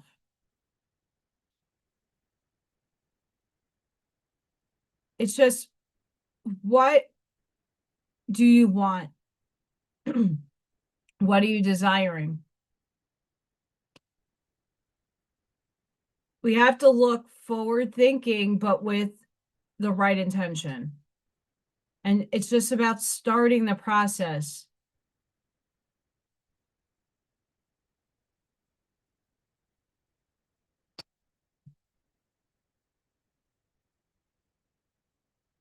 Yeah, and I agree with you, Mars.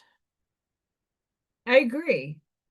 I love what I do. It's a very fulfilling job, but like even today, I had to take off work today. I woke up last night, I didn't feel good. I threw up. I used to be on chemotherapy, like light dose chemotherapy and a lot of biologics. Nothing new to me. I'm like, oh, okay, maybe my stomach was unsettled. All right. I had some mint and water and some minerals and woke up middle of the night, feverish, nasty and clammy, and just chucking all night. Well, I can't go into work like this if this comes back. I don't know what this is. I probably had a stomach bug. I worked myself like a nut this week because one of my pairs, another person in my room that does my job, was out. It was insane.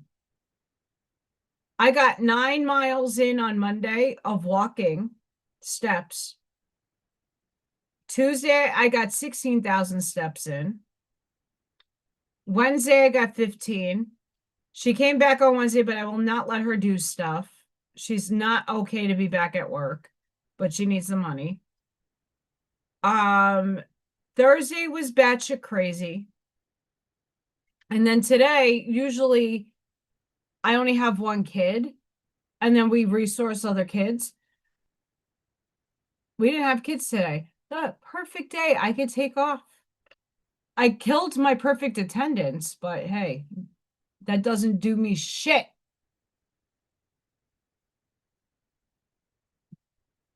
It doesn't do me shit.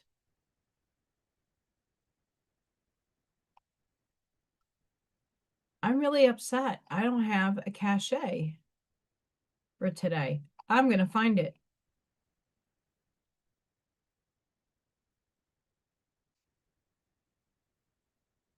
And I found it, but I'm going to share it to myself first. Hang on.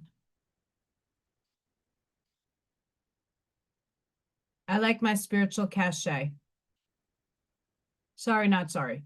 May 15th. The silence has grown louder. Not in a way that unsettles, in a way that summons, calling you toward what you've circled without entering. And now you heard it. There is no need to rush past what that stirs. Let yourself grieve, not with heaviness, with reverence. Grieve the ways you had to be. The one who adapted just to belong. The one who created from survival because that was the only canvas available. The one who held everything together so well that even you never fully understood the cost. They were not mistakes. They got you here. Honor them. This moment exists because you endured what brought you to it. And now, with a heart that knows the difference between enduring and living, you are being invited into something new. A life that does not require you to diminish in order to belong. This is not collapse. This is graduation. Everything you had to be made this moment possible. Watch how life reflects what was hidden, now finally seen. Alexander Quinn goes into this a little bit with the Arcturians. A little bit.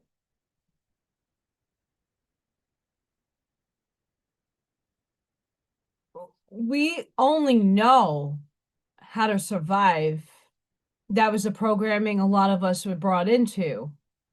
Limitation and separation. You have to work really hard for your money. You have to get this to be successful and that to get that, and the 3D mechanism.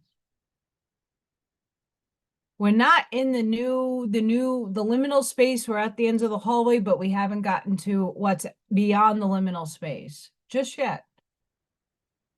We are shedding the belief systems, the pattern recognition that we've all gone through is immense. You're starting to realize, and I know I've been doing this the last year, I'm starting to realize what actually belongs in my life, what I am no longer pacifying, what I'm releasing, and what is best to serve me going forward. I don't want to live in a survival mode anymore. I've done it my whole life. I'm over that program. I just now have to navigate what is going to work for being abundant and prosperous, and how to pivot when the phases and cycles change. Everything has its cycle. Everything has its season. And I think right now our bodies are releasing the program, the old way of being. Don't shun yourself for having a hard life. It shaped you. It got you through everything up until this moment in time that you're breathing. You now know how to navigate a difficult time. There are people on this planet that don't hit difficulty until later stages of the game when they're more stubborn and not apt to change. Hi, Spirit. Ask my mom back when she was alive to think differently. She could not. She would not. She was too stubborn.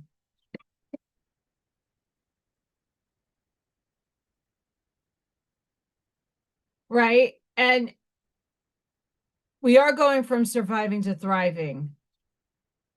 And I agree with you, Charlene. We need to figure out what that looks like. But let's capture the snapshot. Let's give credence to and give celebration to ourselves. Look back a year ago and ask yourself, where was I mentally, physically, and spiritually? Where were you a year ago? You're not the same person. I'm not the same person. All of us have grown leaps and effing bounds. I went through one of the worst winters I could have ever went through, and I made it out.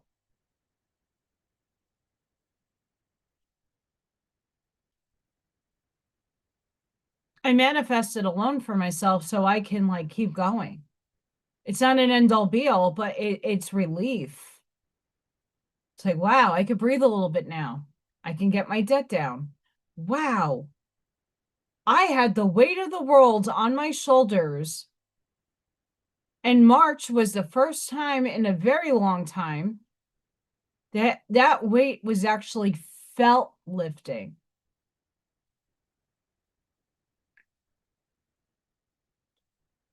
What does it look like?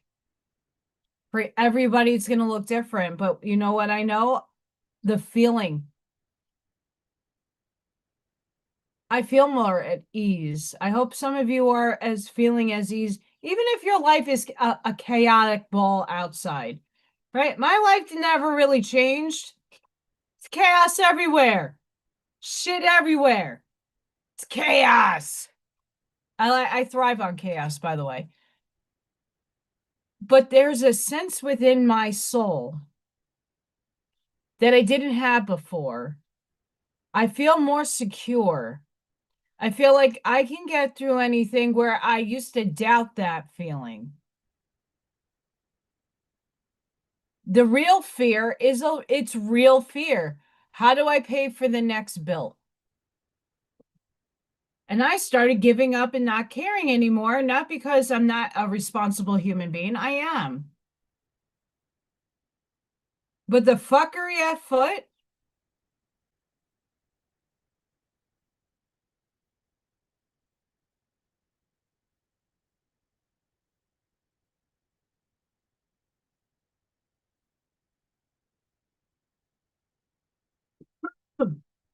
and Mars, that doesn't make them successful. If people are taking shortcuts, I can't tell you the and not to say anybody's bad for trying to help. People sent me in the winter and when I was really struggling to figuring life out. And it's not to say I won't be back there again. But they would send me all this stuff and I'm like, do you realize there's a lot more nuts and bolts in this like person saying, oh, you can go on YouTube or you can go on Amazon and write a book. You could create this, you could do with that. Yeah, and it takes money, time, and investment that they don't tell you in this looks great. It's like packaged like Pandora's box. You open the box and what the fuck comes out is shit. There's a lot of scams out there. A lot of scams. There's a lot of people that are that desperate that need something and they hold on to hope and they watch somebody's infomercial and like order this today for $2 and we'll give you this, all this great. That's great. You got to do what works for you. But oh my gosh. I'm not saying you have to work harder. I'm just saying you got to work smarter, but at the same time, not taking advantage of anybody. That's not a righteous path. You have to put work in, but just make your work smarter, not harder.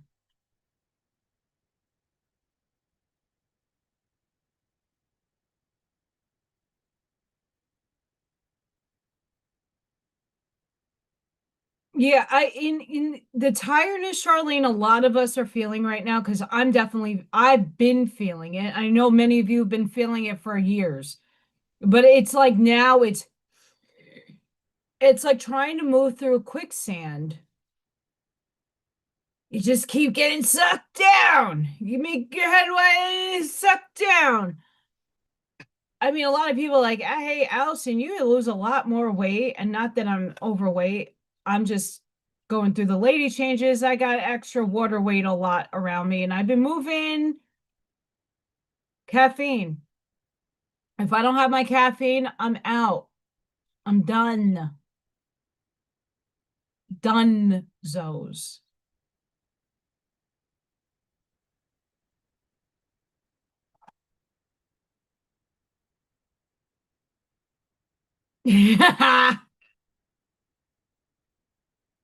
Mars, I'm with you on that. And let me tell you, I had to step away from People for People because it started becoming like too much, where it felt more like an MLS, where it's like Melaleuca and ASEA and Numi and a lot of these products that people pitch.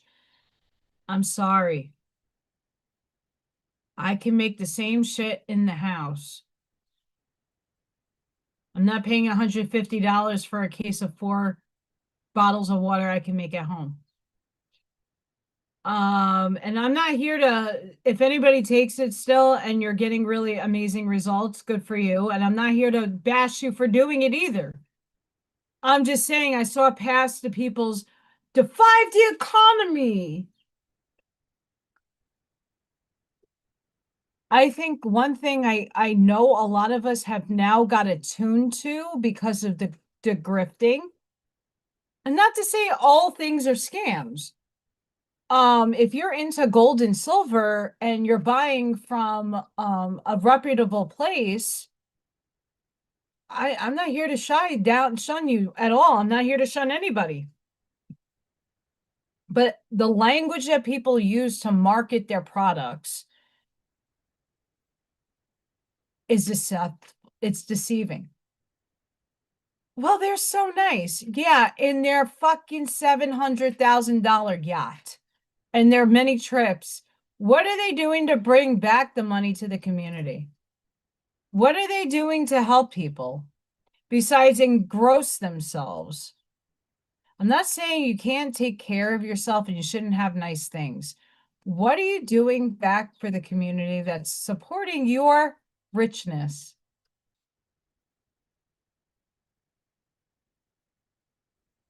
And also that people that are the ones doing the selling and all of this stuff. I don't know, many of us have seen mega buses, all these toys, and yet they keep crying. Well, they haven't not learned how to manage their money, have they?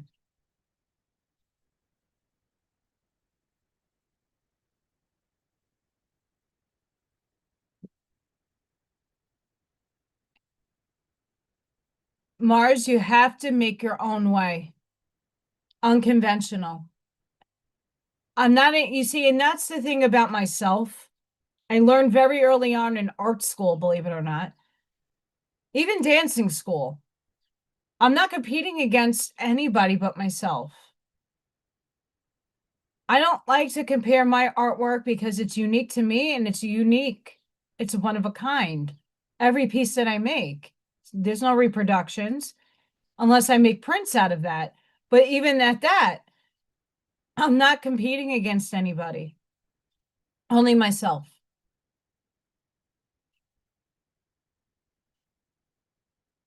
Eventually, I think this summer I'm taking, if I don't get a physical job, and I'm still doing coursework, so I can't, like, I could look to see what would hire me without the experience or the portfolio that I'm going to have to create for this job, industrial institutional instructional design uh avenue I wanted to go down.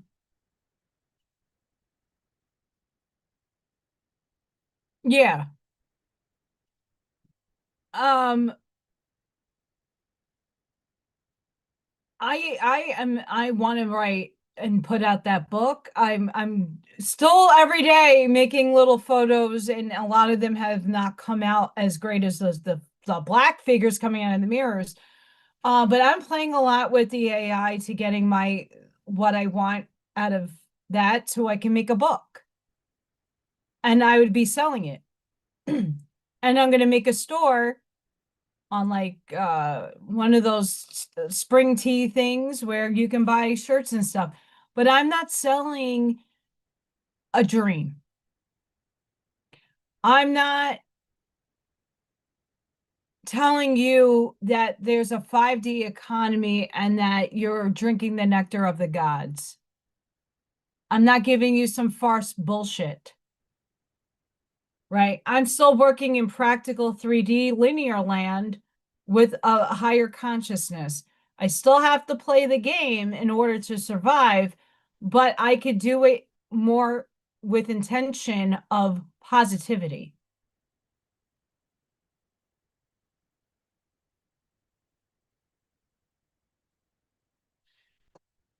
The structure, and this is the reason why, Mars, I actually got interested in learning and design. I want to reshape education. That's one of my things that I have a knack for. I like teaching. I'm unconventional in it. As a para, I'm very unconventional. But every person that comes into my classroom and talks to me, we're like, holy crap, you mentioned this. I was a little, I don't know if I could do that. I tried it and it worked.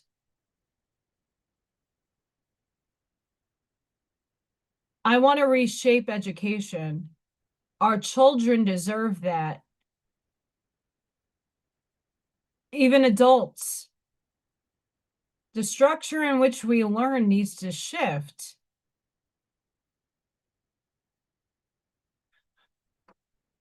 Have a good night, Mal, and thank you for coming. You know, that's a big thing. I think a lot of us have taken a step back and looked at content creators like myself need to, if I want to do this full time, I need a way larger subscribership. And that's not, I'm not in competition with anybody, but looking at what I make, I don't get paid every month. I get paid every other month. If I want to do this full time, I'm going to need to open up a store. So I have multiple streams of income coming in where I can pay my bills every month. It takes time to build that up, but I don't want to do it in a system that's a pyramid scheme or someone's always on the bottom. I don't like that crap.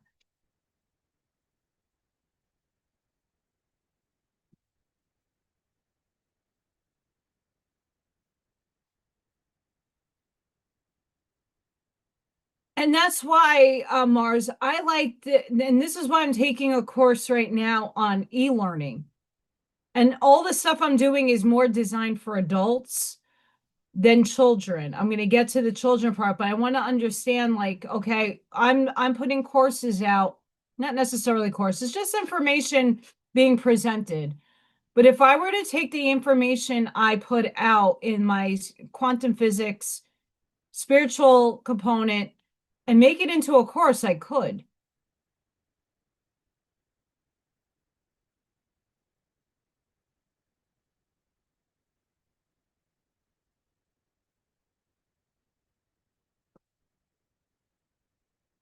We're at that threshold, Mars. We're not at the precipice. Most of us have already jumped off the precipice. But I think the common person not expanded in consciousness and just living the 9 to 5, a lot of people are now waking up and they're researching and they're understanding how fucked they've been their whole lives.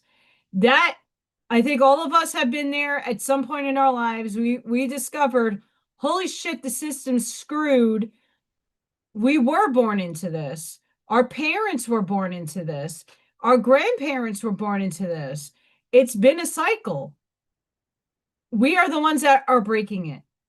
We just all have to come together and understand within doing the work on ourselves and getting the evidence for ourselves, how to manifest, how to collapse a wave function, how systems need to change, and what part can you play into it. For me, I want to help people and educate people on the spiritual stuff,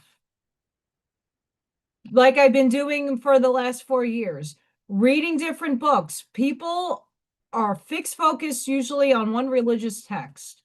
Well, what happens if I whip out these books and you have the ears to listen? I'm not asking you to agree with it, to follow it, to just listen to it. You might get a nugget that drives you into a rabbit hole into researching and expanding your mind. but also education. I'm with little ones who are not verbal. Most of them aren't. Most of them are autistic. Some of them have medical conditions. How can we enhance the learning capabilities for these kids? They are the ones that we're going to learn from. Those kids are already upgraded. We have to go to their level. These kids are next level. Most autistic children, I'm not claiming all of them, but a vast majority of them are already upgraded. They're the biggest lessons for most families. The biggest one holding in fourth density compassion. Fourth density is about unconditional love and compassion and mastering it. Well, I would say having a child on the spectrum is pretty much getting that mastery in one lifetime. They're not easy. And I want to come up with structures for not just gen ed, but for special ed children so that their learning experience actually has substance and not bullshit.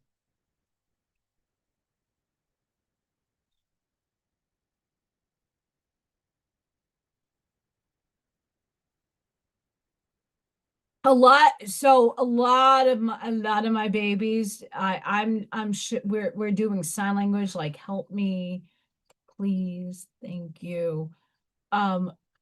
Most of my kids have some sign symbols that it's not sign language, but it's symbols that more food, right? They're giving me what they need. But the biggest thing that I get is for so many of my kids, I am their safe person. The kids that are trying to rip my face off and scratching me, they know that I can probably get to what they need better than the other adults in the room.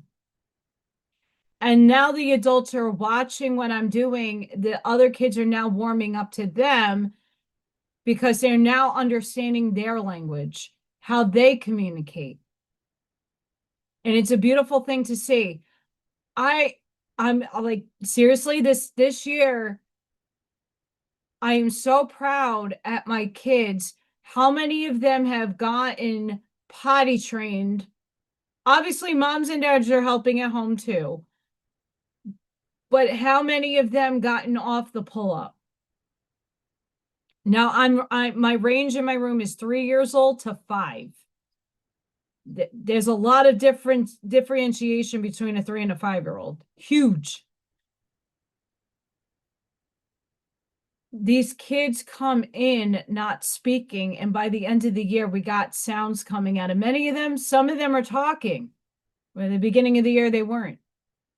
There's a lot of regression in a lot of these kids because of the energies. Their bodies are also recalibrating. They just can't tell you. You could tell because they're off. The last week and a half, every kid in my room has been off. Off. So you think we feel tired and fucked up? If they had the words to tell you.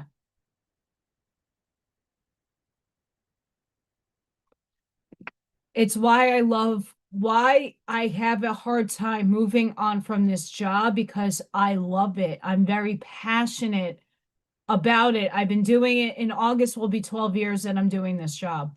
I find my happiness when I'm with them.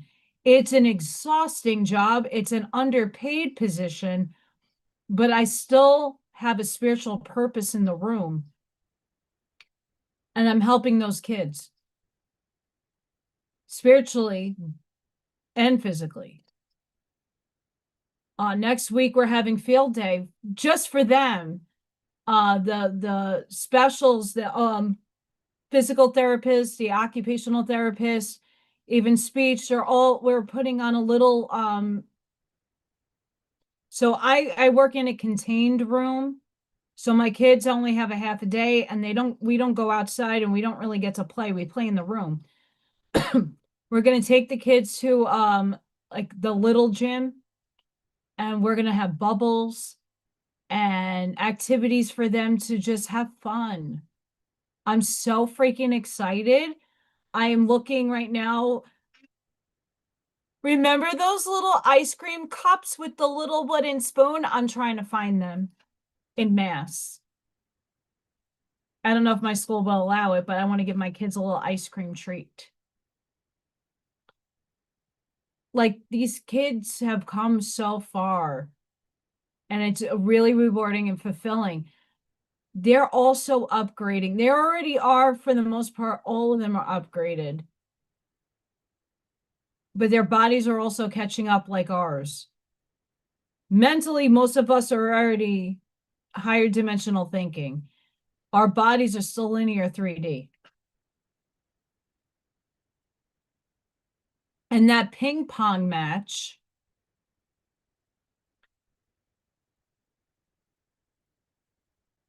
we feel it. But we're seeing also our outside world when you're not paying attention to the things that trigger the fuck out of you, like politics or like these problems.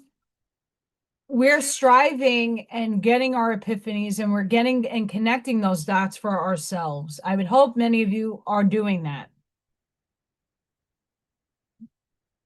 Ah!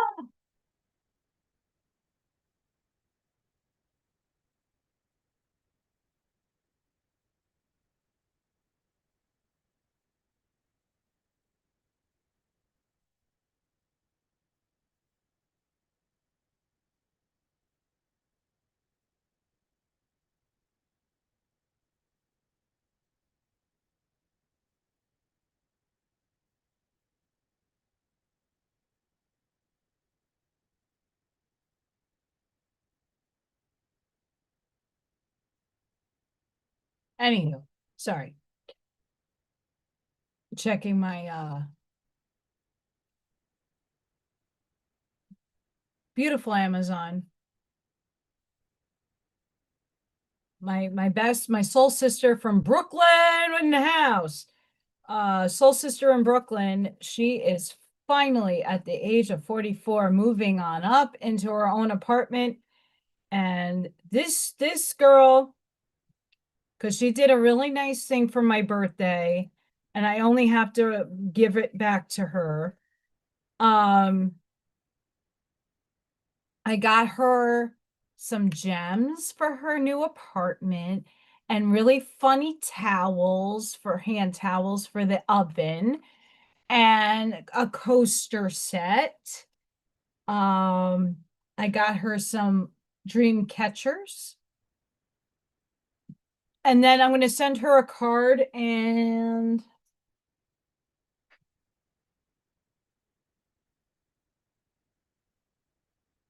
I made her something for her baby that just passed away, not her like physical, her fur baby.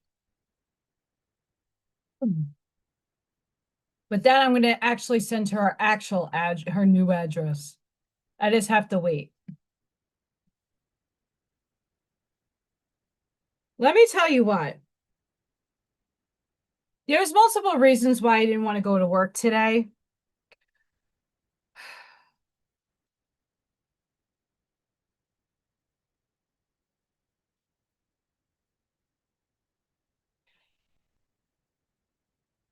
I have friends that have children on the spectrum, and I'm in the building working with the kids on the spectrum.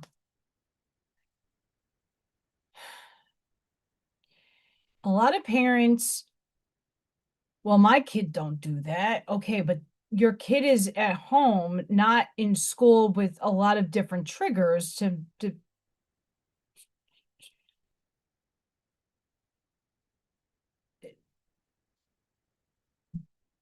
there's a two-way road. And in my job, we are a punching bag. And at some points, like, you no longer want to take a kid's abuse. No one's helping you. And no matter what you tell the parent, they don't care. And then at the end of the day, shit goes down. There's too much shit going down because people get too happy. And this is being seen. I'm seeing articles all over the country where the people are personally suing people. I don't want to be. I had this earlier in the year. I don't want to be held responsible for something that I'm doing my job. I don't want to have to sit in a courtroom and not go and look at why? Because you want your social security to go up, because you want to get money from the school so you can have a better lifestyle. People do that. Hi, D Rambo. It's been a while. How are you? Oh my goodness.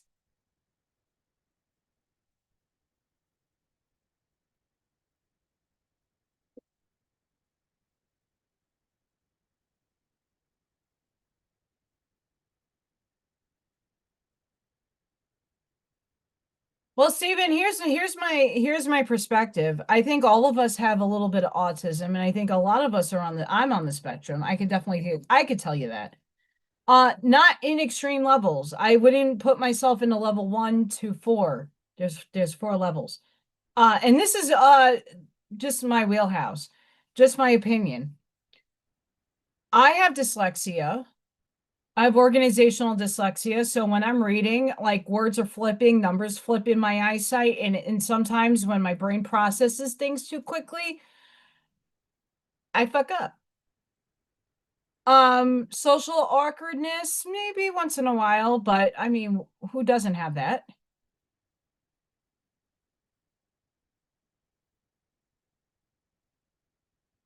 You know what, Mars? I just caught your comment, heavy metal. Um,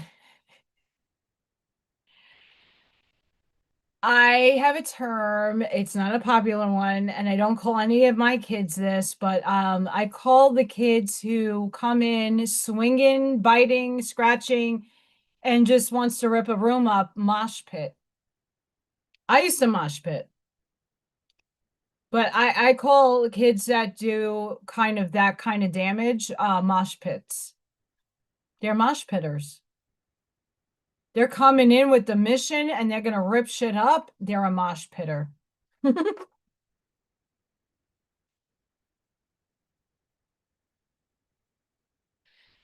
But doesn't that make us unique and a beautiful human being and a unique expression of source?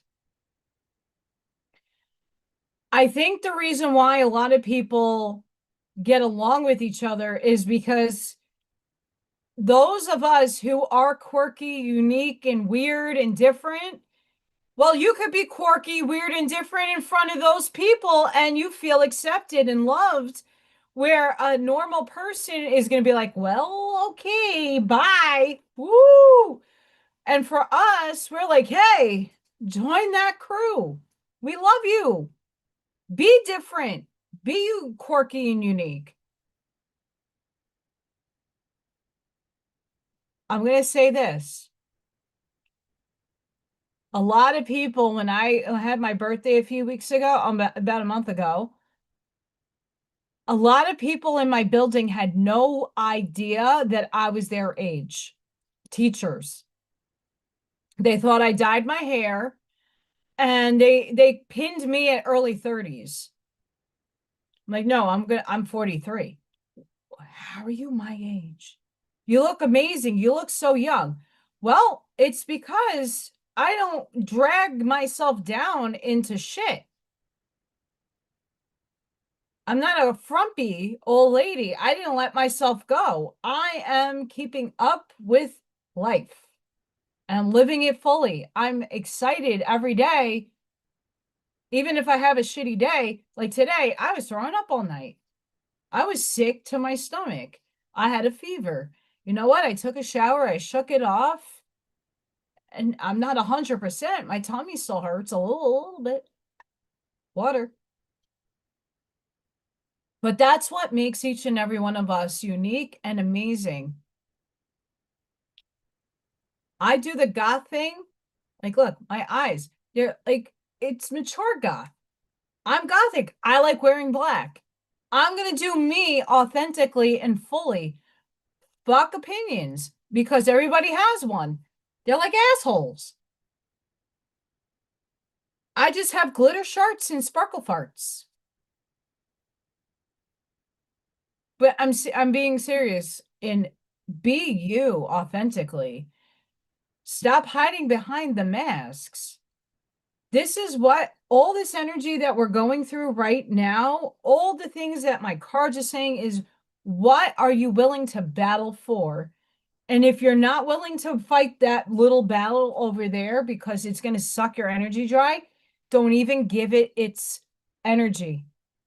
You're the warrior in the garden.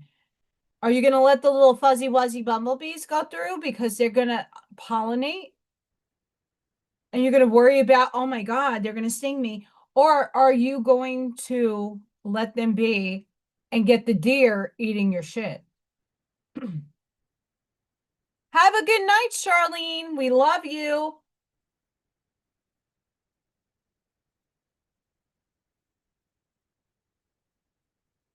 That took forever to come out, too. Zoom. I'm pulling cards. Don't worry, guys. I'm not going to have a late night tonight because I do need to make sure that I'm not going to have an episode again of chucking. And I didn't really sleep last night. And I had a nap. I did nap. I did nap today. Oh.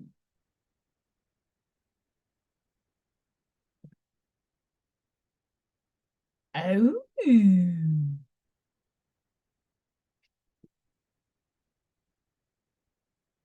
The box, Joey, the box.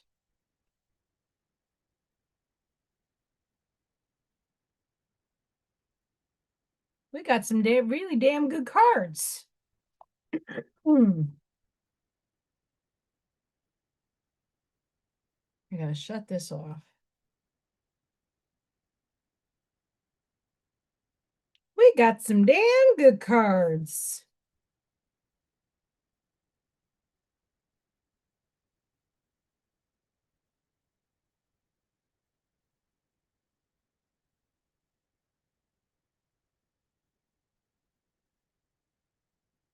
That's 3, 4.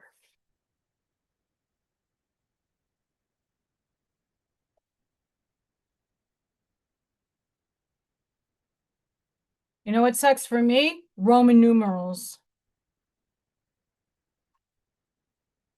Don't give me them shits. I'm still getting used to this one. Ah.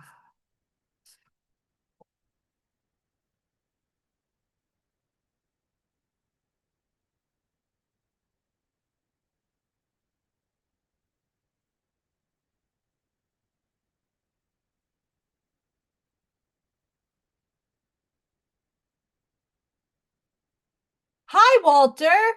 How are you? I'm pulling cards, but I'm going to be right back because I do have to go potty. No, I'm actually not throwing up this time. Stupid stomach bug. So annoying. But I'll be right back, guys. Don't go anywhere. I'm going to the potty, as I had asked my little kiddos. Hee hee! Potty, potty, potty.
I'm back. I am back. And I would like to thank the pizza guy, Mr. Patrick, for some of the lovely candles that are behind me. Thank you, thank you, thank you. Woo! What a day.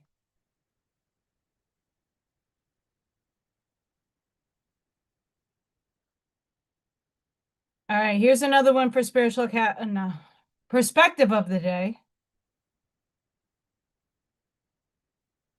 The strength it takes to not go back. Going back feels easy because it's familiar. Hi, Hazel. Choosing not to go back takes strength. And that's in every facet of your life, guys. It requires remembering why you left and trusting that something better exists. Over time, you begin to understand this on a deeper level. It changes how you see people, how you see yourself, and what you are willing to accept moving forward. The awareness might feel heavy at first, but it is also what creates real change.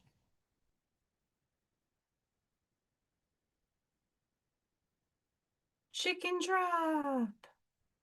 It's like a mic drop, but it's a chicken.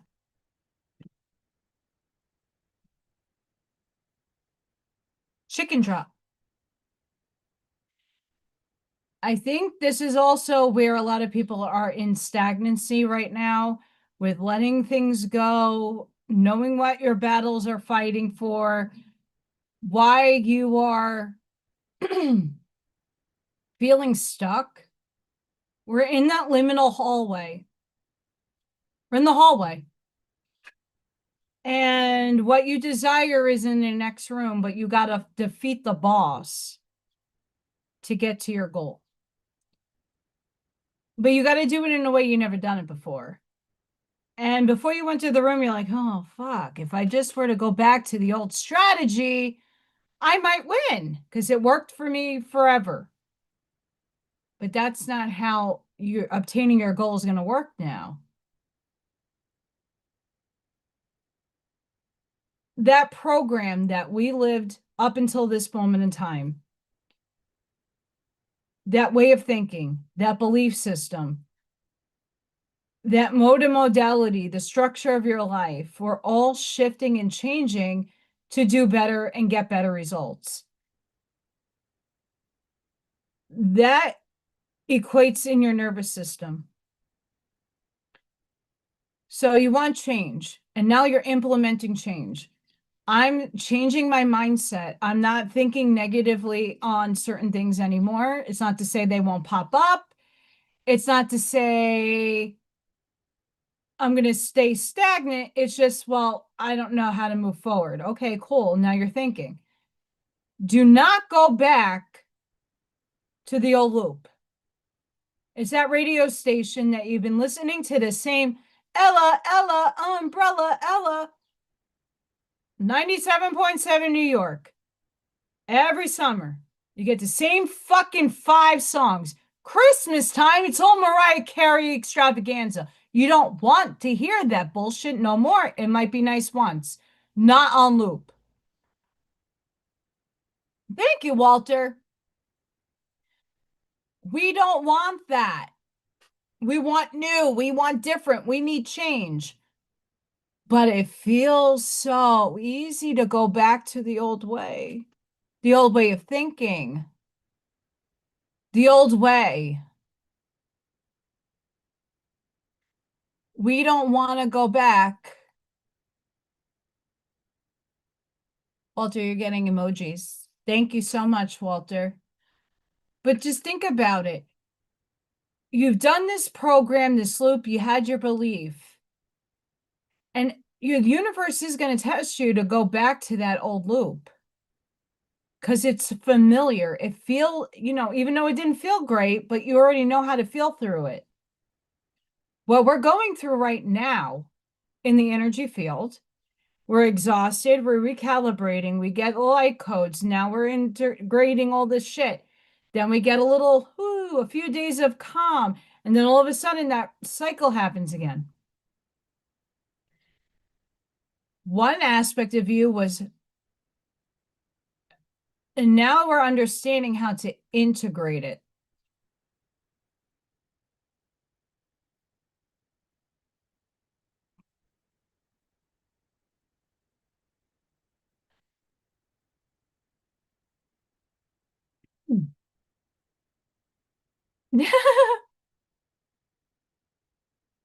A lot. So D Rambo, there's happened like Ash Maya had to change her name back. A lot of people had name changes. YouTube been weird. Not gonna lie. I'm glad that's you. Um, we have to keep reminding ourselves we're in a funky time. There's confusion. What you're letting go right now, the people, places, things, things that you used to listen to, you're not interested in anymore. And I just went through that like 6 months ago. I can't listen to people with the hate anymore, and this stuff doesn't appeal to me anymore because I'm searching for some. I'm on a different wavelength of frequency. I'm jamming to a new tune. I changed the radio station, and now I'm on a different dial, and I'm jamming out. There's 1,005,000 different radio stations you can tune into. I'm just not on that one anymore. But that one, once in a while, has one of my favorite songs and wants me to go back. It's a dead, done, past timeline. Let it go.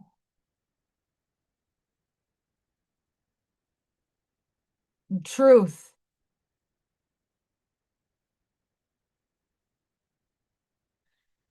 Truth. It does take strength not to go back. And we do. And listen, you can grieve. The other message was to grieve. Grieve if you need to. It's healthy. It sucks. There are beautiful people in that last paradigm that I wish would have came over here, but they didn't, and that's okay. I'm not for them. But I'm not going to fight anymore with I know what is true for me and my boundaries are set and I'm not going back. Find the strength within yourself not to go backwards, to go forwards. And if it gets confusing and you are off your step and you're like, it's like somebody in recovery. Whatever your vice is. If you ever had a vice, it takes time to get a new mindset, to not go back to the old habits, the old stomping grounds, because all those memories are going to make you feel, oh, wow, that drink really did have, I had a good night that night. Yeah, I'm going to go and drink.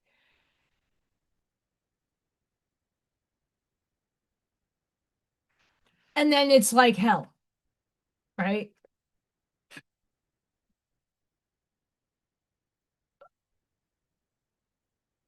We got to look at from upstairs perspective. Don't worry about what everybody else is doing. Do what you need to do. Don't get dragged in with your feelings and don't sit in your mindset like, well, this shit ain't ever going to change. Well, if it not, it maybe not in your reality, but in mine it is.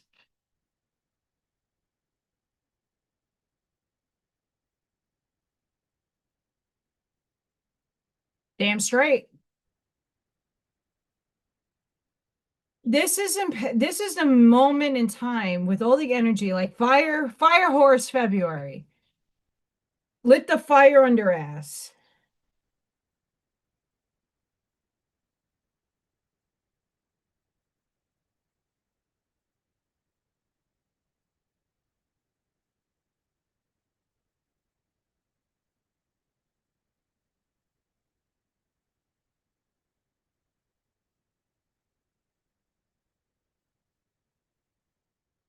Mother, don't make me have to go.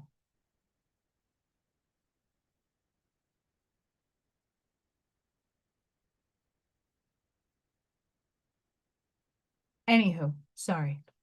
Someone's going to Home Depot and I need weight killer. Poison hemlock everywhere. Boop. This is the Fire Horse February. Then we had April, 7 planets fireball, boom. Now we're in new moon, Cazimi Mercury. Let's manifest everything. And it's like, okay, but where from what spot? We need to empower ourselves, our higher self, our soul. What do you desire? How are you going to walk to that desire? What steps you're going to take to get to your desire? Can't just sit down and eat your popcorn. You have to put action into motion. You're still a 3D being.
I got no money, so I'll send you.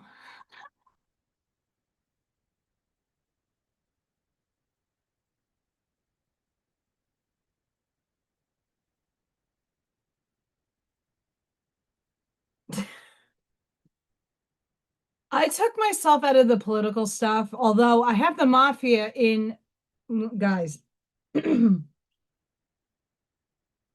I lived in New York my 39 years of my life. I could say right now, I left one mafia to go to another mafia. The exposure going on in this area, Northwest Indiana, is batshit crazy. Hey. Batshit crazy. I have to tell you how many feds I saw in the last week is banana nuts. ICE agents all over the place. This whole area is going down.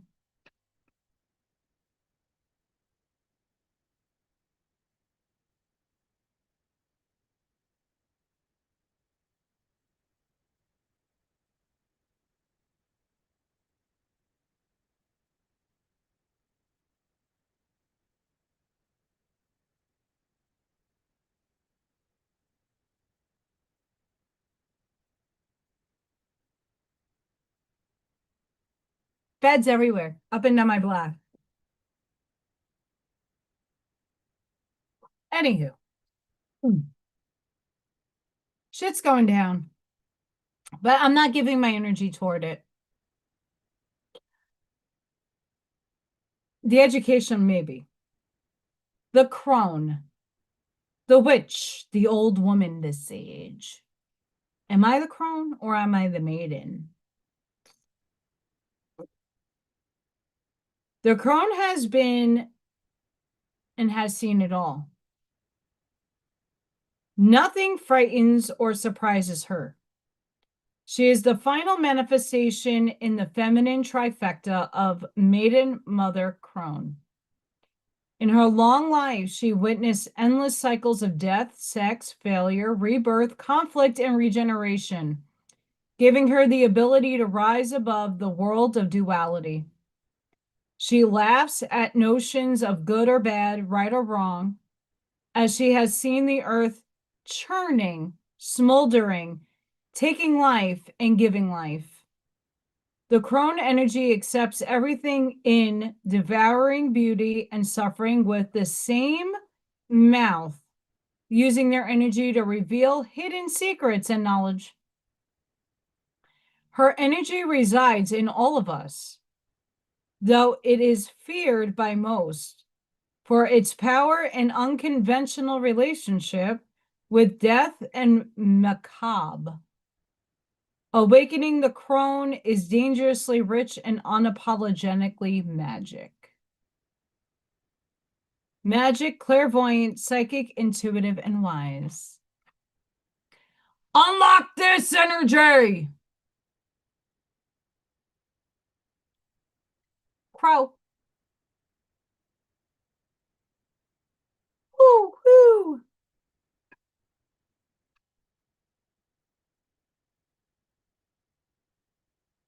First archetype, we got the crone, and it's in everybody. Guys, especially the males out there. You have feminine energy within you, but take the crone as, because a lot of men get like a little, why is it stand up for the men? Put the crone is a woman, yes, but you can also apply that to men. It's the ability to see through the shit. You know, when you handshake somebody, especially a man, handshakes another man, and you're like in that grip, and they grip like a bitch. You have the same intuitive shit a female does. Same wisdom. You just apply it differently. And we need the balance of both.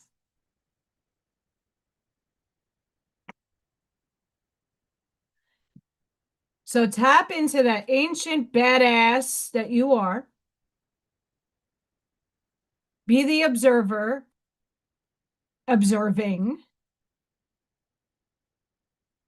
without judgment. Your wisdom comes when you see everything as a divine source. You see even the negative side playing a role. Source put them here for us to awaken.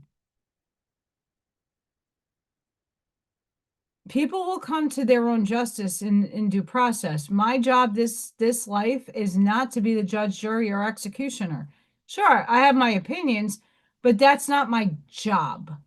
My mission is to get us up out of here and bring heaven to earth. Most of you are on the same mission.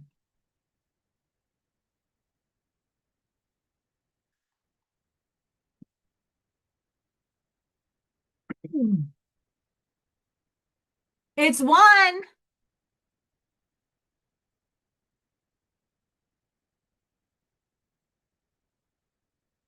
Non-duality. One love. Unus mundus. And if you watch my quantum AI, my quantum spiritual paradigm episode, one of our beautiful physicists worked with Carl Jung.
Sorry.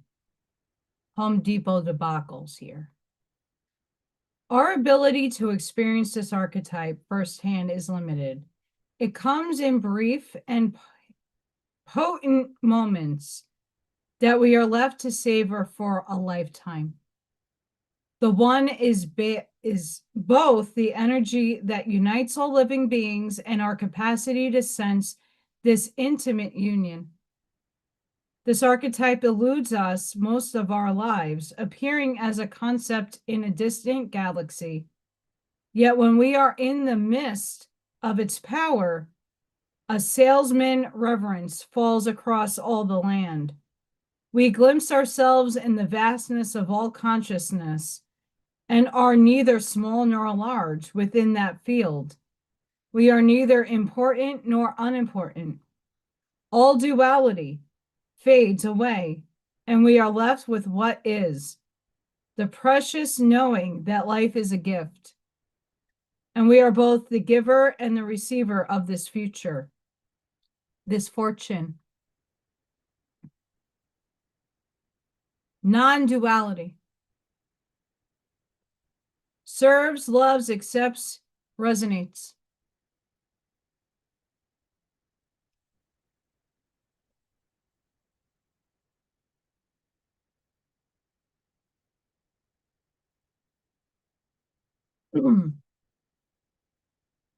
The crone is asking you to see beyond dualistic things because we inherently have good and evil within us.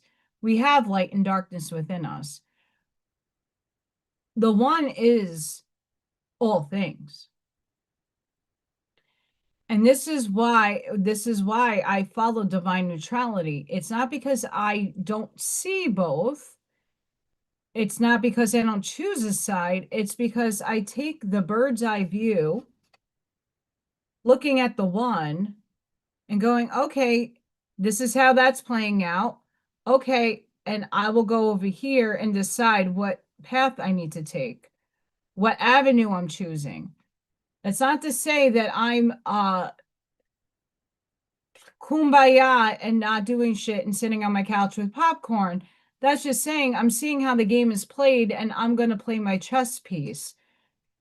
But knowing that all things are one and the same. And that we should not be judging. The box. And I reference Hellraiser. The cage, the rules, the norm. We all live to some degree within the confines of the box. This archetype represents everything that is known, anticipated, and expected. It holds us in place while simultaneously holding us back from our greatest visions.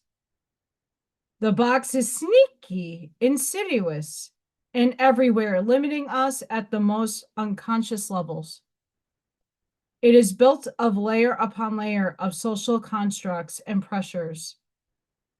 Breaking through its confines requires awareness, continued effort, and bravery. The box may appear as expectations from parents, a well-paying but heartless job, the pressure to look or behave like others, or simply to stay small. There is a box around you now made of some type of confining thought. What is it? The box shifts and morphs as we grow. This is part of its multi-layered nature. Once you break through one layer, another will present itself to you. Keep going, break through. An exquisite life requires it. Structure, order, coherence, and logic.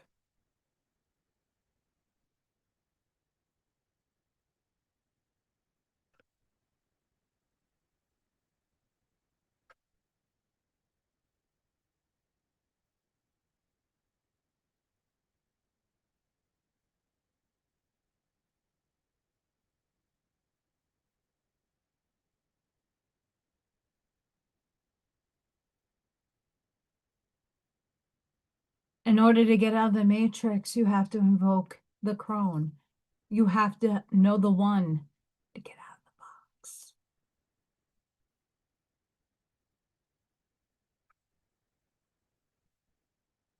Fault line. The fissure, the crack, the weak link. Imagine walking across a frozen lake that begins to crack before your eyes, no matter how optimistic and brave you might be. Panic ensues. You become fearful and tense and long for stable ground. Such is the energy of the fault line. It's the energy of walking on eggshells, of precarious dynamics, of sensing what is ready to break open into chaos. It's likely this cracking open is overdue, as fault lines develop slowly and naturally from underlying elemental pressures. This card comes as a potent warning not to deny the shakiness that's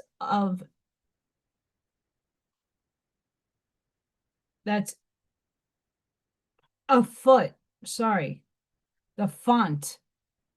It's much better to prepare yourself for change than to walk along the fault line pretending all is well. There is no easy fix for the situation at hand.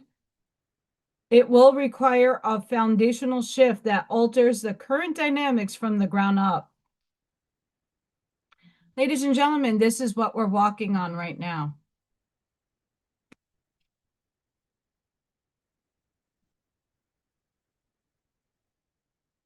You see it? The crack? Old world, new world. Old world, new one. Old paradigm, new paradigm. How do you find stable ground? Hi, Ivy. How do you find stable ground? You become and embody the crone energy. You know, Ola's source. Source has your back. You have to put faith and trust. You have to leap. Become one with all things. Once you do that, you get out of the box. The liminal space we're in right now is the fault line. You're unshaky because the old self is gone, dead, done, past timeline. Adios.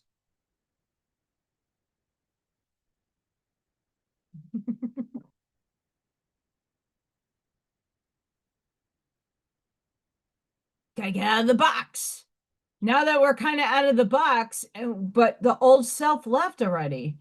The new self, the new life, the new this, the new that did not formulate completely yet. It's not all here just yet.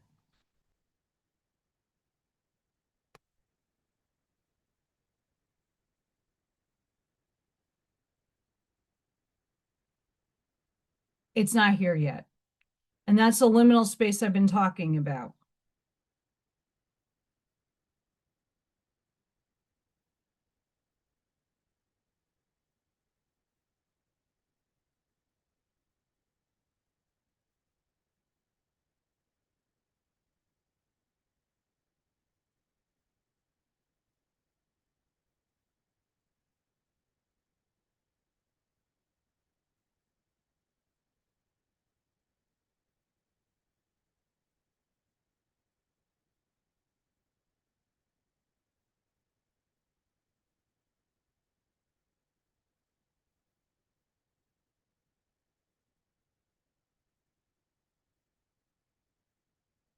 Hang on.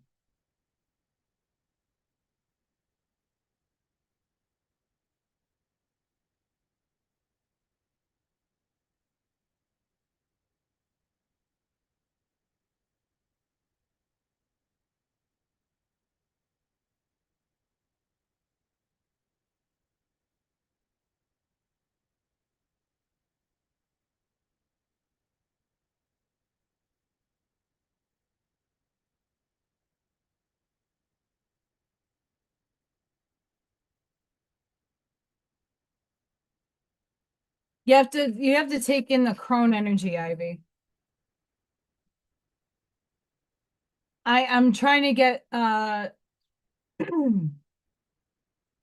Home Depot run happening to get my I need to get herbicide for the hemlock, poison hemlock in my backyard. And it's a debacle here. But I'm gonna get it. It's incoming. I already sense it. It's on its way. Yes.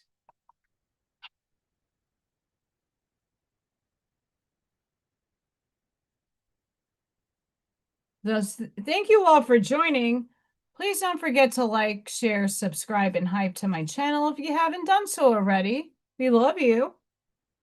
Make sure after this live is over, all my links will be in the underneath the video. And you can check out all the beautiful people that I follow. If you're in the Long Island area, Mr. Arnie is selling his beautiful oracle cards. I think on the 17th, Sunday.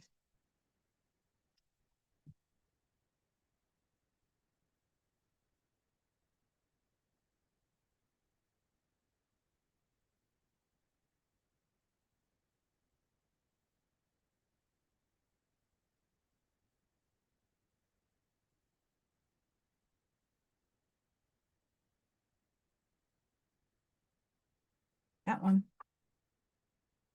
All right.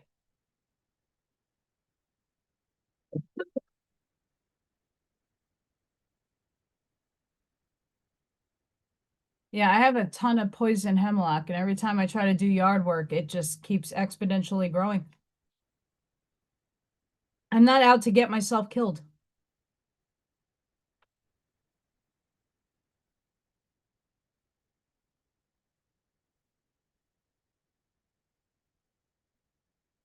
It's a Freya bomb. It's a Freya bomb. Hi, Mama.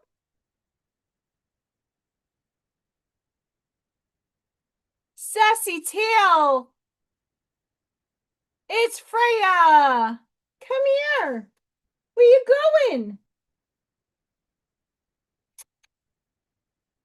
It's a Freya girl, cute as can be, with the sassy tail and a bomb indeed. She's a superhero cat. Come here.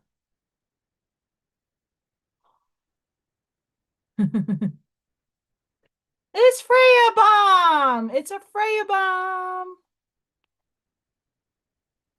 I don't know if you heard her meow, but she's a little sass butt. She's going on my beanbag. I couldn't find her for shit yesterday. I came down here and she was on the beanbag hidden under the pillows. I was like, what is going on, cat? Be willing to forgive. Ask the angels to clear your mind and body and of past pain in exchange for peacefulness. Miss Cat, you come here. Hey.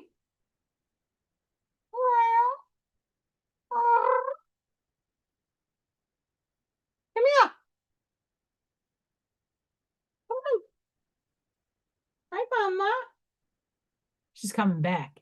There she is. Hi.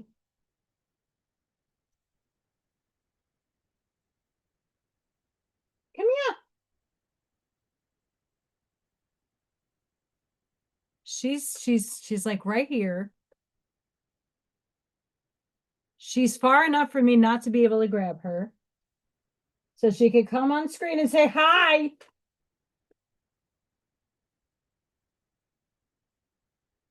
Yeah, bye. Little sassy face. We have Archangel Raphael. The healing angel is with you, supporting your healing work.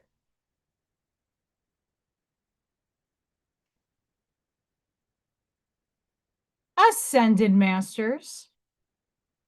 Powerful, loving, and wise spiritual teachers are watching over and guiding you.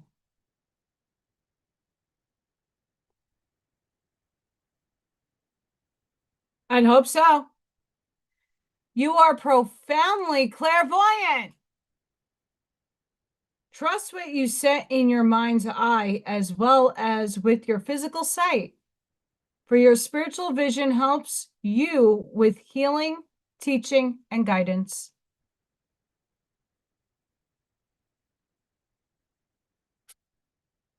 Power animal. Your animal spirit guide is a guardian to you and helping you with the situation.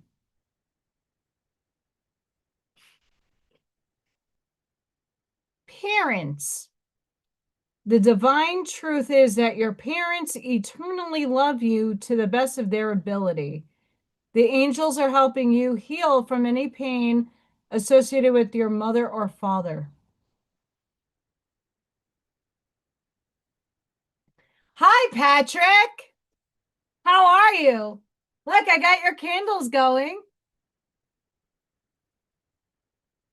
And Patrick got me paintbrushes.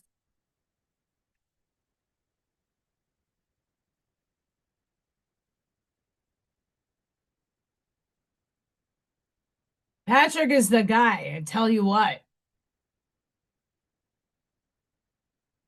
You have to forgive Ivy, and I know that's so hard. It's so hard. It's so hard.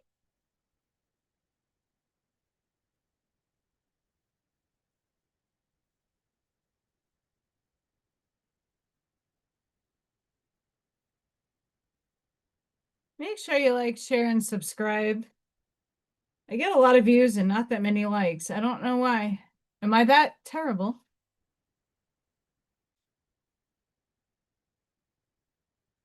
I know you guys do.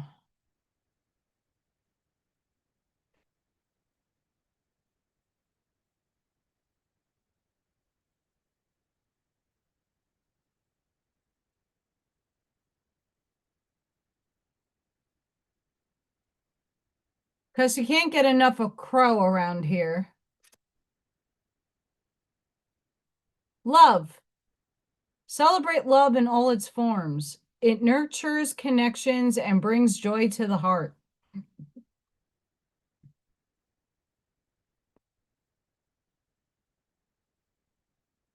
Abundance. Embrace abundance through gratitude and openness. Invite blessings and opportunities into your life.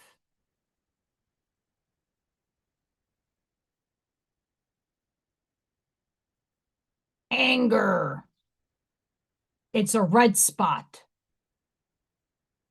Channel anger into constructive action and understanding. It can fuel positive change and personal growth.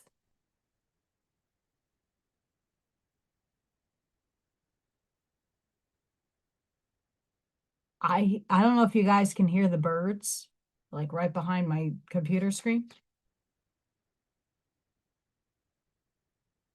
I don't know, phrase at the window.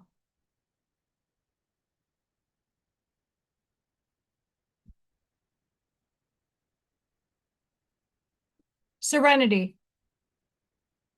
Find serenity in moments of peace and tranquility. It resolves calm and inner balance. I played hooky from work today.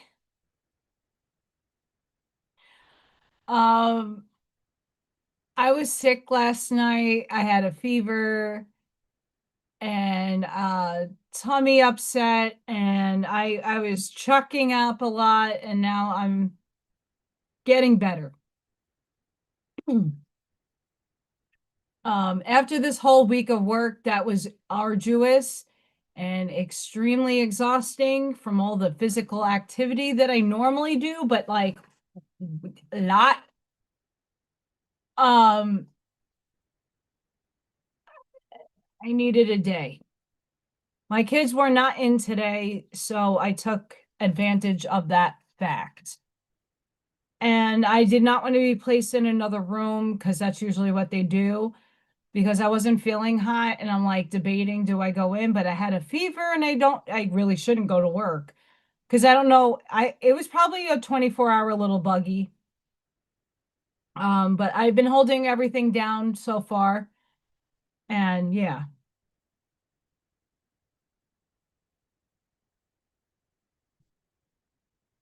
And then we have harmony. Seek balance in all aspects of your life. Harmony will bring you peace and stability.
Oh, there's a lot of inner work, girl.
For all of you who are in, hi guys. I have poison hemlock in my backyard. Last year, I did two uprootments in the fall when everything was on its way out. Pulled it up. I wore gear. Great. I have a fucking outbreak in my backyard, and it's close to my vegetation where I make my elderberry tree is budding great. A little too close for Allison's comfort. So, we need a weed killer.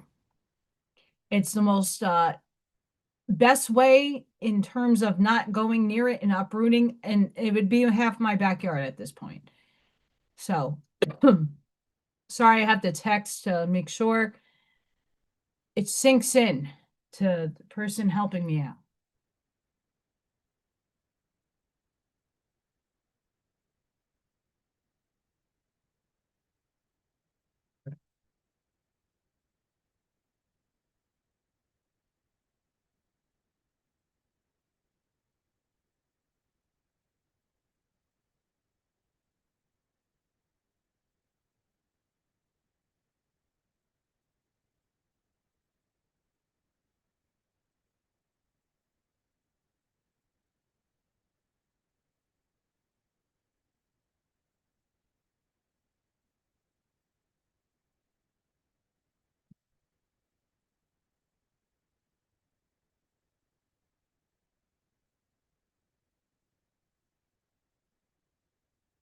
Fucker.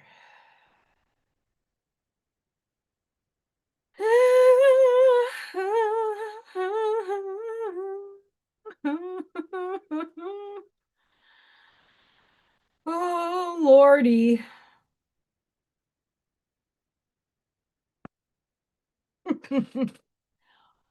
Why?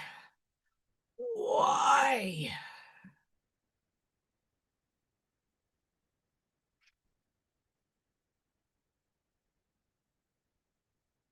Sorry, guys.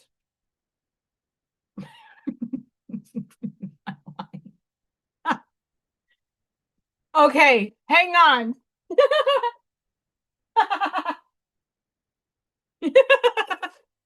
I telling you guys, this stupid little crap that I buy fucking makes me so happy.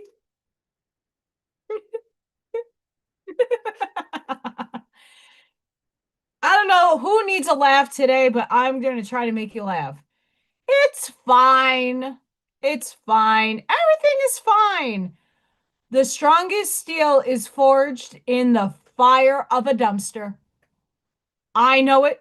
You know it. Tiny Dumpster has your back whenever you need a pick me up. It's a dumpster fire.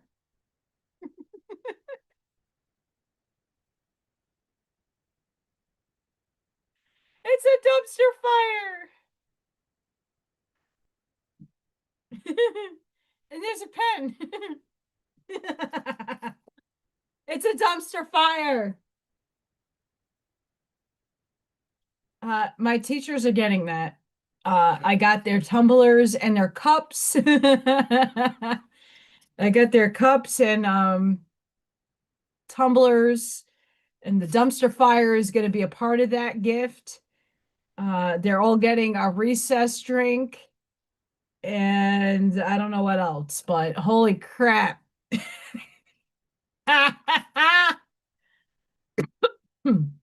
Done.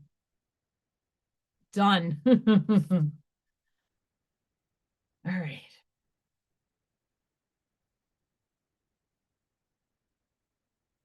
Dunzo. It's a dumpster fire. It's a dumpster fire. This year at work has been a dumpster fire because we know everything is going to be fine, but we're like in the shit.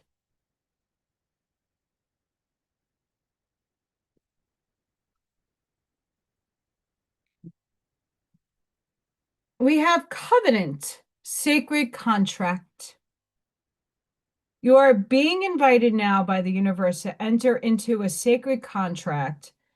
The covenant card may also be called to recognize that an ancient agreement you made with spirit needs to be renewed or canceled or and torn up.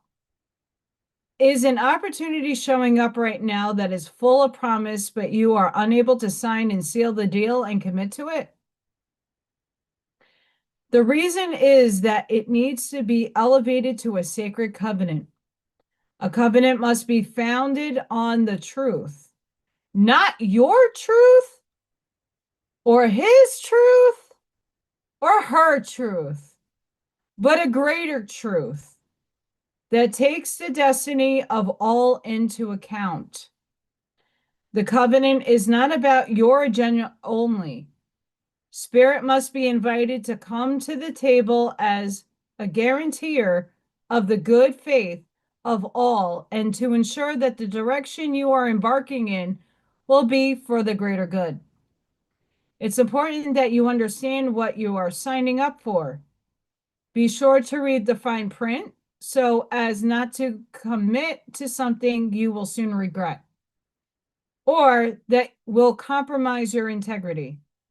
Do not hesitate to put out your own cards on the table so that your motives and desires are transparent and nothing is left in darkness. When shadow elements remain hidden, the covenant breaks down and becomes a contract with the unspoken dark side that is inevitably fulfilled.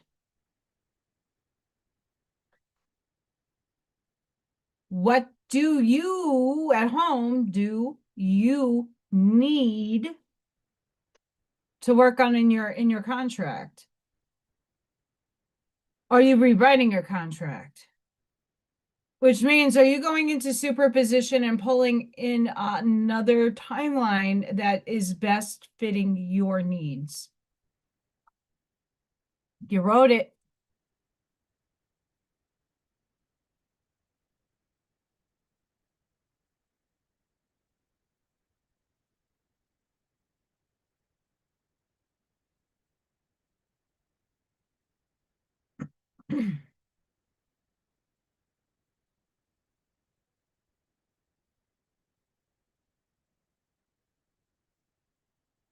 Wrong card number. Gathering around the power of community.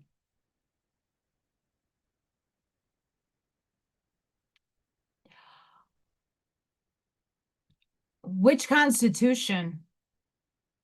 I don't want to renew the Constitution under the corporation. I want the one before the Constitution became the corporation.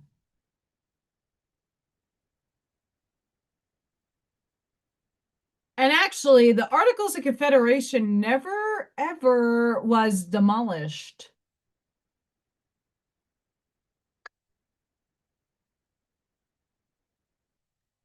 You can if you don't know about Jack Breaks Out, Mr. Jack Lander himself, go check out his channel on Rumble.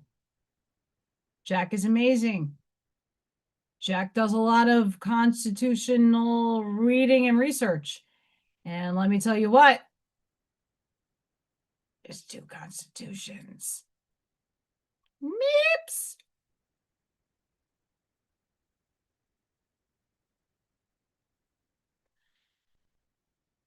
I'm still waiting for the law stuff to go down because we should not be paying any tax on tax beyond tax on tax to keep tax. Gathering around the power of community.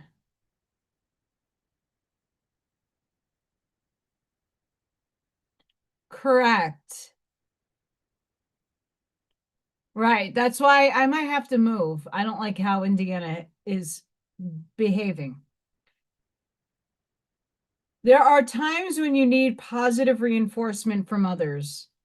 Perhaps your journey has made you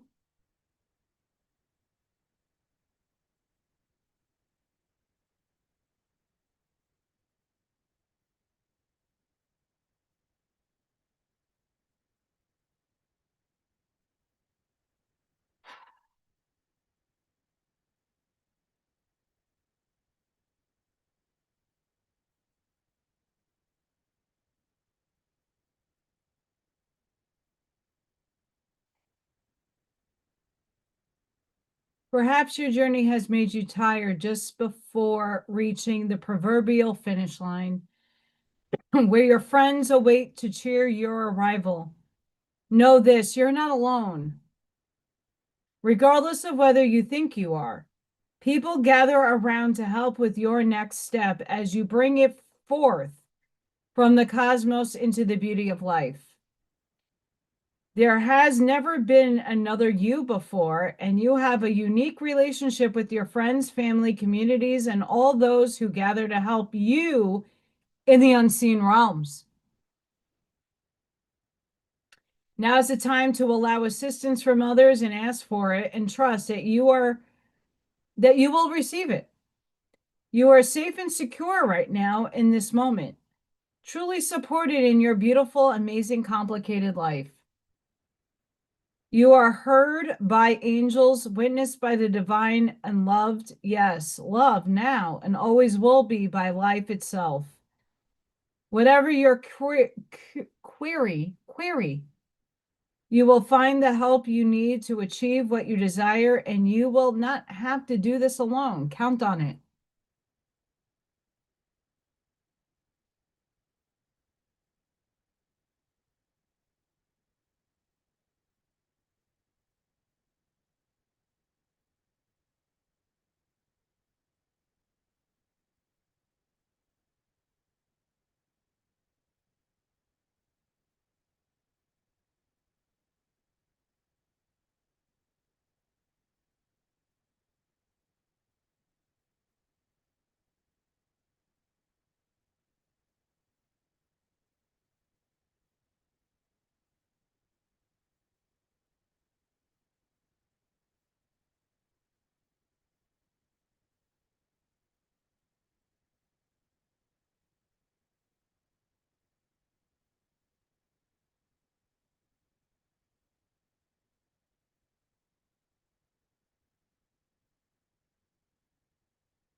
Chicken is not working, but the chicken is a buck, buck, buck, buck, buck, buck, buck. Chicken, chicken, chicken winter dinner.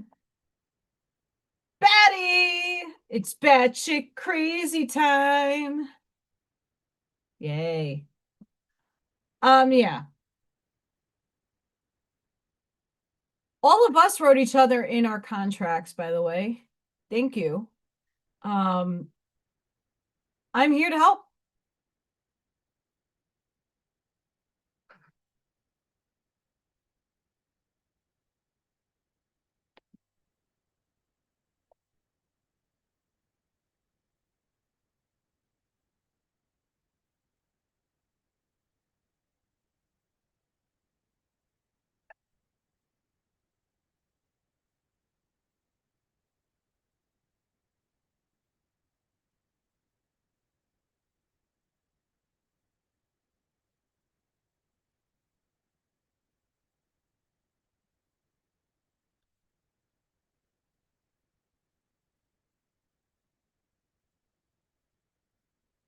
Allison's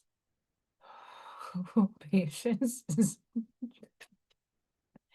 guys, I will be right back. I also have to potty. I gotta check something. I will be right back, and then we'll do our finishing cards. Yay!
I'm back.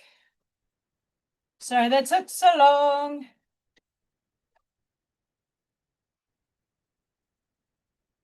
I want to show you what I got, everybody.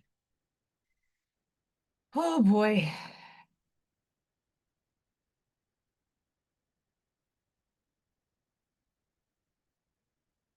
Hang on, I'll be right there. Because I'm here. I just need to take a picture of something.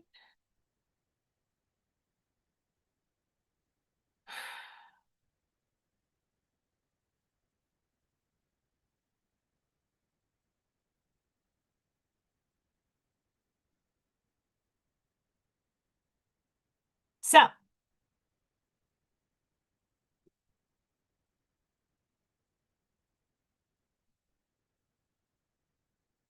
with dumpster fire, paraprofessionals change the world. So my staff is my coworkers are going to get a cup for their beverages. Being a para is a work of heart.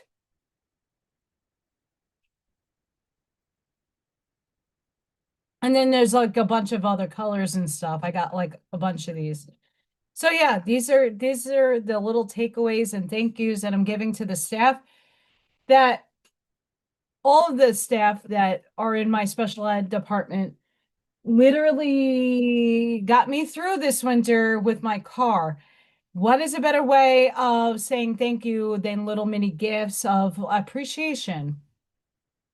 Because we don't get really appreciated, and I'm going to sit here and appreciate. Guys, in my life,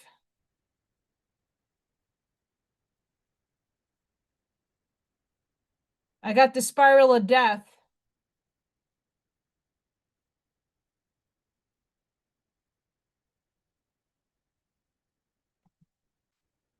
Uh-oh.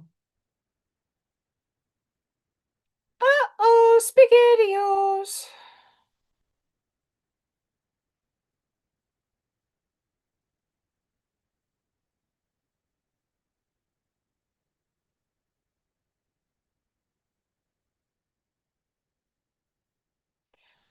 Oh,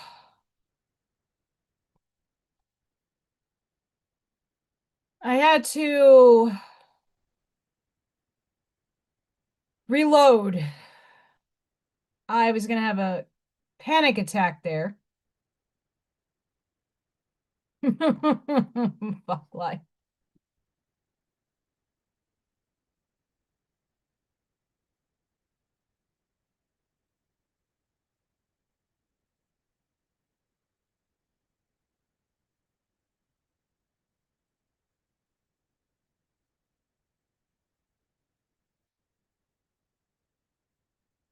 Oh, thank God.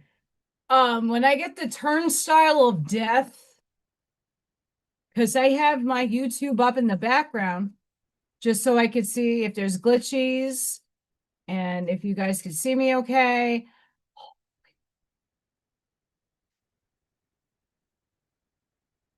Fucking spirit! It's batty.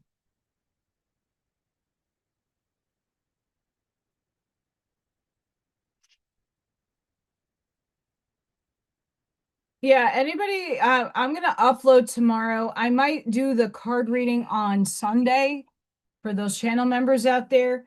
I have the Secret Doctrine, when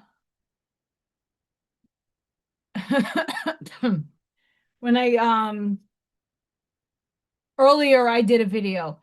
The Secret Doctrine of the Rosicrucians, I'm gonna upload it tomorrow.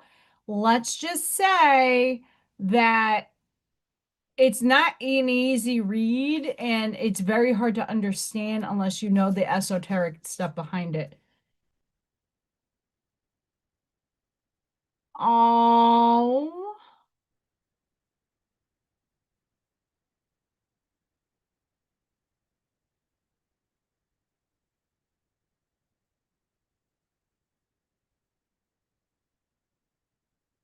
my teacher is checking in on me.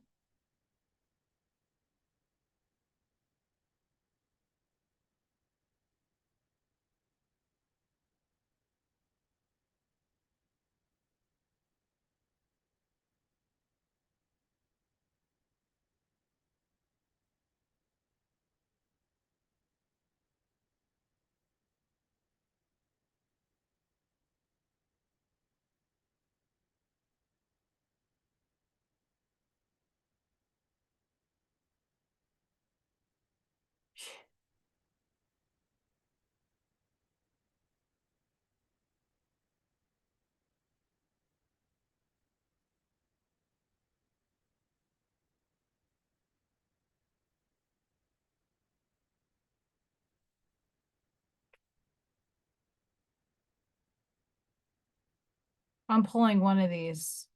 Let's see what we get. My vibration is very high right now. Akashic Records, clearing old stories, releasing past lives, freedom. This little piggy says, this is the theme of this week, this new moon tomorrow.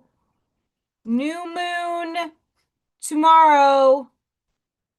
Get rid of the junk in your brain. stop living by your old stories, create what do you want in your life, and start putting the effort into getting there. When you draw this card, the universe is releasing you from past experiences. These can be soul-based memories, fears from previous lifetimes, or older aspects of this current lifetime that you have moved on from. Know that this is the time to reclaim your freedom and rewrite your story. You could do this by following through on your dreams. Gone are the days of fear-based indecision. This is the time to rise up and claim your truth. If you're sitting on a dream or a feeling called to move in a particular direction, it's because you have unearthed an important soul lesson. And it is essential for you to follow that call to clear unwanted energies of your past. As you do so, don't allow yourself to be pulled into expecting the worst possible outcome. Know that this expectation is not your truth, but old energy being released from your energy body. Call in angels to shine their light on any repressed fears, energies, or stories that no longer serving you. It's time to fly high into freedom.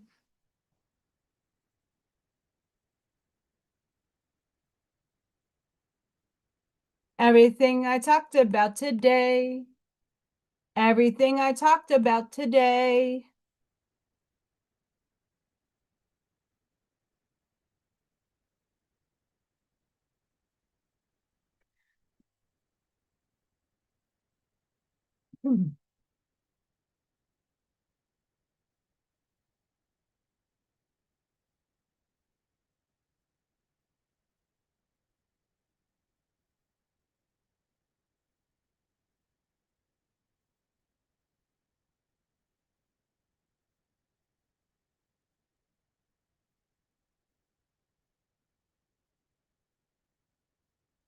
Head, shoulders, knees, and toes. Knees and toes.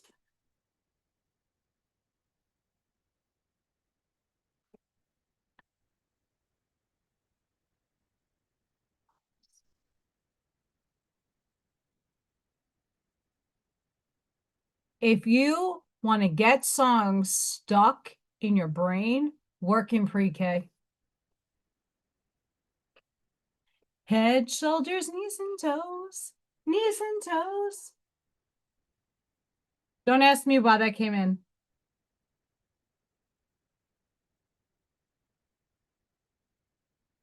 Hi. Oh, that's great. 2 hours. 2.5. Good job, Scott.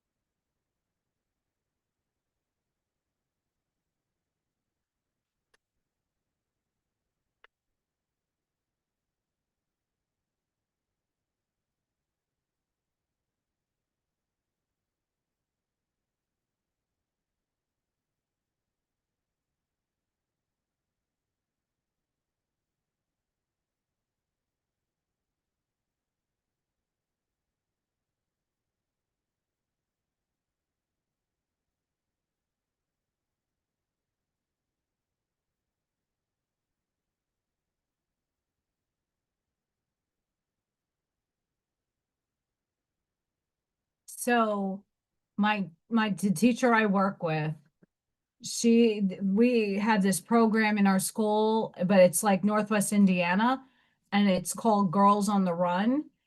And the girls had to come up with donations to do like charity work. And I donated a huge bag of clothes and some animal like cat toys and stuff. But I needed to ask her. They're running on Sunday a 5K. I'm so excited for them. Only problem is I might have more stuff to give, and I don't know if they are dropping the donations off. We'll see, but I give back when I can.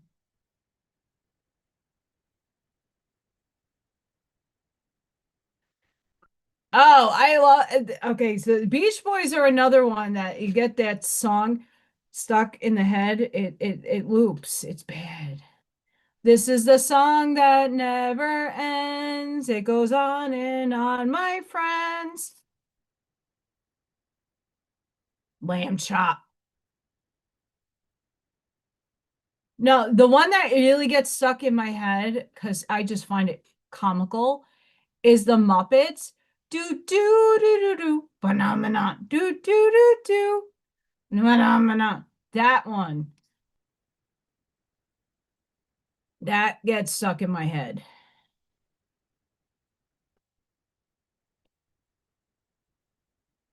And if it wasn't for pre-K, I wouldn't have my jingles. I would have not ever had a Freya jingle, a Little Thor jingle, or a Baby P jingle.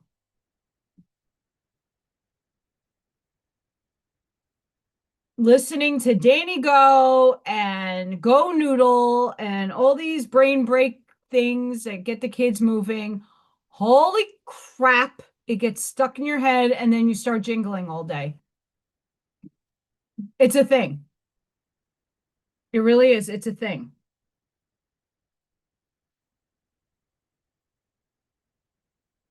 Urs, ox, strength. A symbol of brute strength and power, the wild ox of ancient times was both revered and feared because it was wild. This rune is a symbol of physical power, vitality, and good health. It can also suggest great emotional courage. If you are going through difficult times, you must find the creativity inside yourself to pull through. You have great power within, and you need to unleash that power. When you do, there is no stopping you. This is also a rune about the need to take a risk and not to fear change. But conversely, it may also be urging caution. Energy that is misdirected can do great harm to both yourself and others. So ensure that your words and actions do not wound or result in chaos, but rather in healing and peace.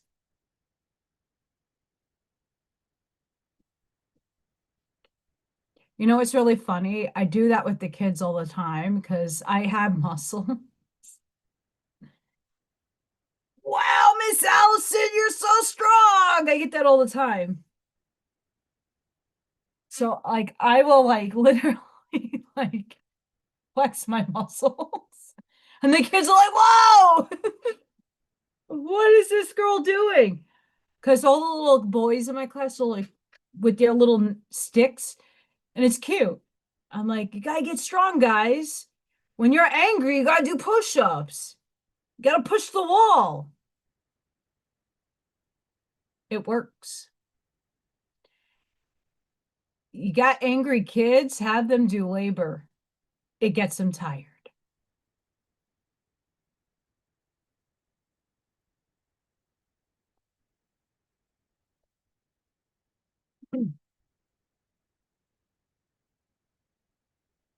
Brutal.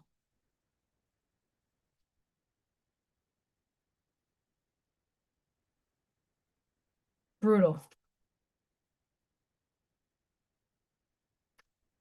So I'm hoping I got some poison hemlock solution incoming. It's not a solution, but we got rain incoming during this weekend. I want to get as much in the ground as possible so it soaks.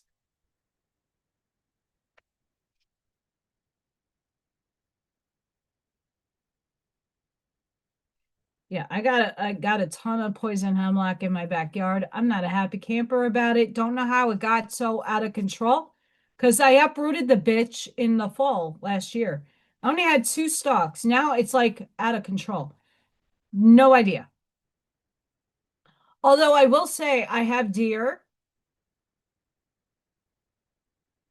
We have windbag storms here that could have spread the seedlingies and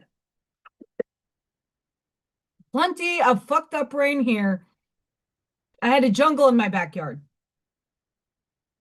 A jungle.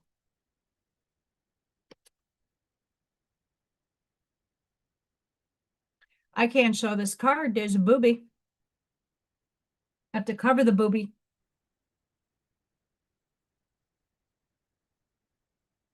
Yeah, so I'm really excited to give my beautiful staff members some cups they can keep at work. Put some beverage, cold beverage in here. They get a dumpster fire pen and a little keepsake. So exciting.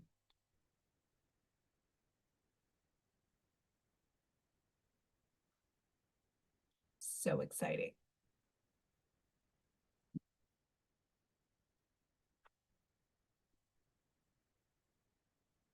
And it's been, I didn't time it, but let's just say hours since and fever gone for, I think after my nap in my shower, like I was coming back to myself.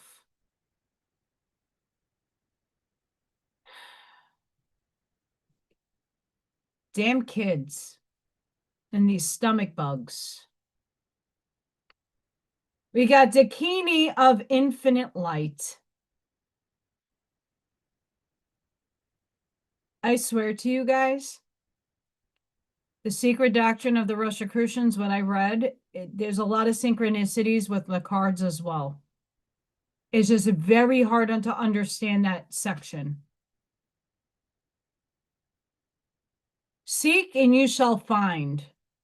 Find the teachers and teachings which feel pure to your heart.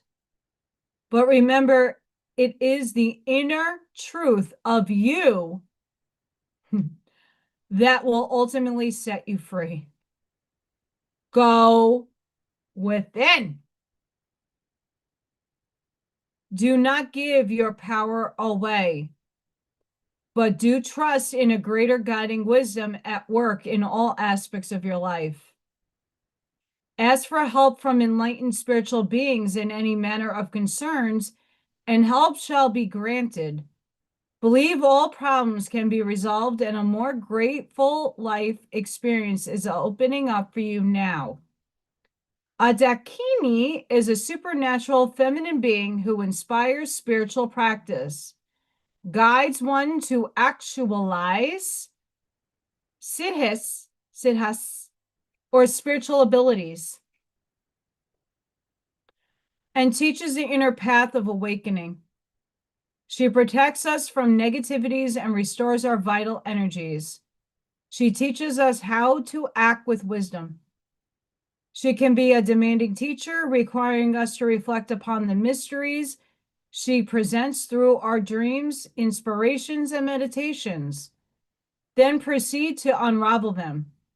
As we do so, we develop our inner capacities and become stronger.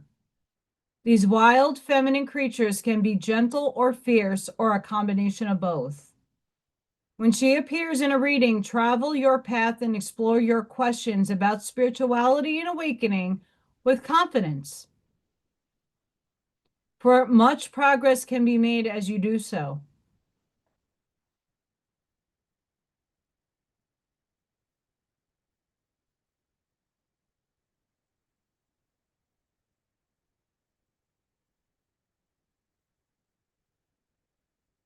There's a lot about the backstory. We don't need that right now. The divine goddess of the sun brings light on all levels.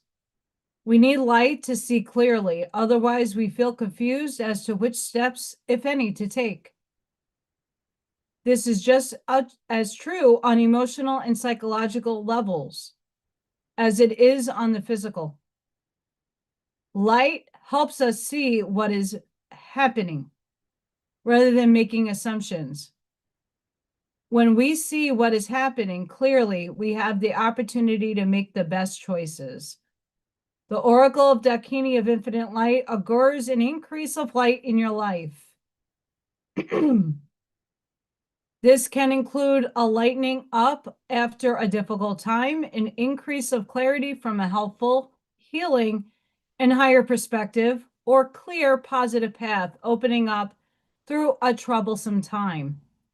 Her appearance signifies sacred victory. Call upon her and don't give up. Don't give up. Garbage truck. It's an excavator. Excavator.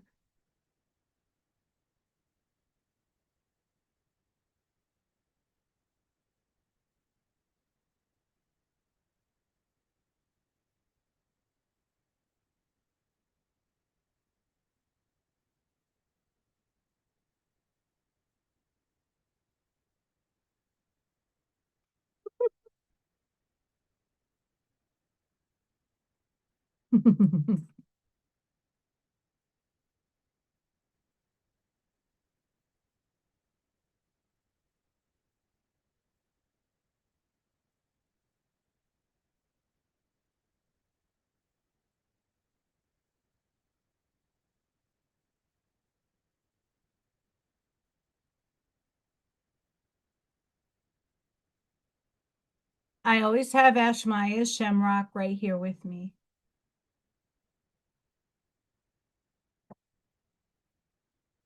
Energies. We have a new moon tomorrow. We're working with the energies right now.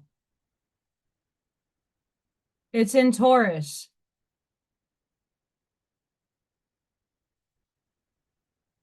In Taurus. In Taurus. Jesus Christ. Another thing is there's a lot of crazy insanity going on. Please really be careful of your outside surroundings. The insanity in the news in like between New York and Indiana is in absolutely batshit crazy insane. With the amount of car accidents, fatalities, it's like Mortal fucking Kombat out there. Please be careful, be mindful. If you got your gut instincts and intuition speaking to you, I get it. We got shit to do in life, but please listen to it. Holy crap.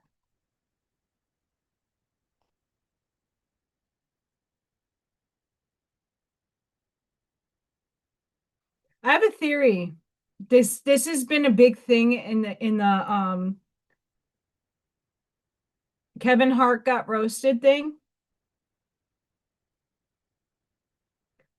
I watched Brewer on it and then some other people that were giving their little insights on. I don't watch these things, but when someone's in trouble, they got to be humiliated. Karma is a cunt.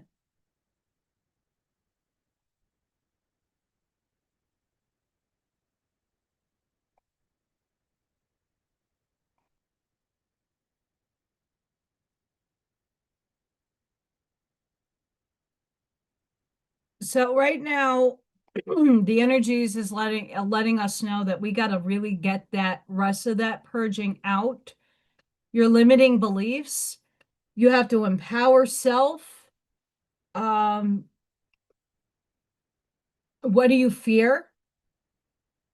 And not fear in like the fear in like what's holding you back. Do you fear that you won't get a job if you leave yours? Do you fear that you're not being successful enough? Do you fear that you're not going to have enough because you're retired and you're like, fuck, shit's getting expensive. I don't even get enough. Whatever that fear is,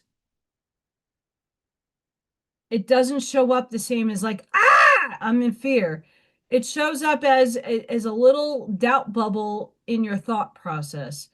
Try to do your best to navigate around it to get it gone. We're moving into new times.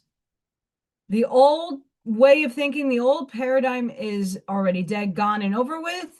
We're in liminal space. We're in that fucking hallway in the back rooms where there's a fucking giant wobbly wobbly coming at you. If anybody knows about the back rooms, I highly suggest you go look.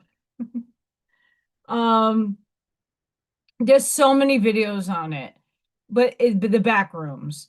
But liminal space is not, we're not there in the new paradigm yet.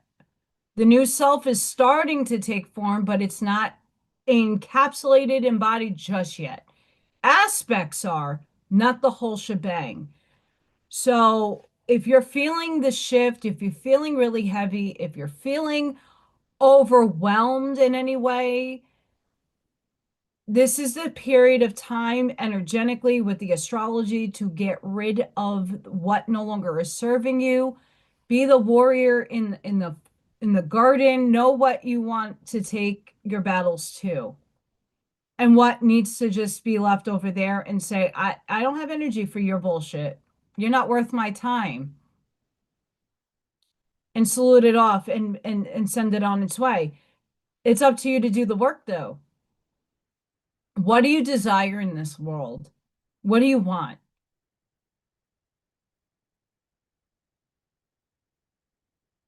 Truth. What do you want? What do you desire? And start thinking about how you can go about getting your desires. If it's more money, what can you do to sell? What can you do to push or to invest in? What do you need to do? We're not in the new world just yet, and make sure whatever you want to do, there's some sort of little shred of an impact on humanity.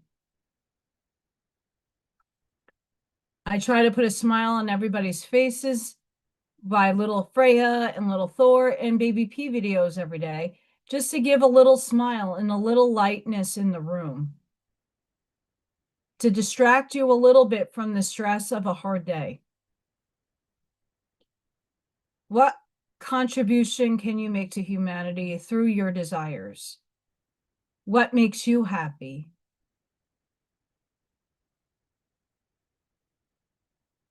We're in a very interesting energetic time. A lot of us are overly exhausted. I'm shocked I'm still awake after the night and day that I had. I'm just very blessed. I played hooky after having a fever and chucking all night. That I'm like fresh. But please ask yourself what you want and then really set the intention the next 3 days. There is solar storms. There is a lot going on energetically that is heavy. So just make sure, like always, best advice is to ground your energy, to breathe, try to get into nature safely. I can go in the front of my yard, the back of the yard, not so much. That might change. Make sure you're taking care of yourself and start implementing change every day at some facet of your life, whether that be your routines, your schedule, whatever. If you have a goal to read a book, do 5 pages, right? So I'm going to leave it here, everybody. You guys are rocking. Thank you so much for coming and joining me today. Do not forget to like, share, subscribe, and hype any one of my videos. It doesn't need to be this one. Make sure you ring the bell icon. Like today, I went earlier because I was home. I never know when I'm going to go live, what time I'm going live. So make sure the bell icon, yes, YouTube has been wonky. It's the energies, but I do go live Tuesdays and Fridays. Sending each and every one of you love, light, compassion, grace, shielding, and protective energy. Let's go within. Go within.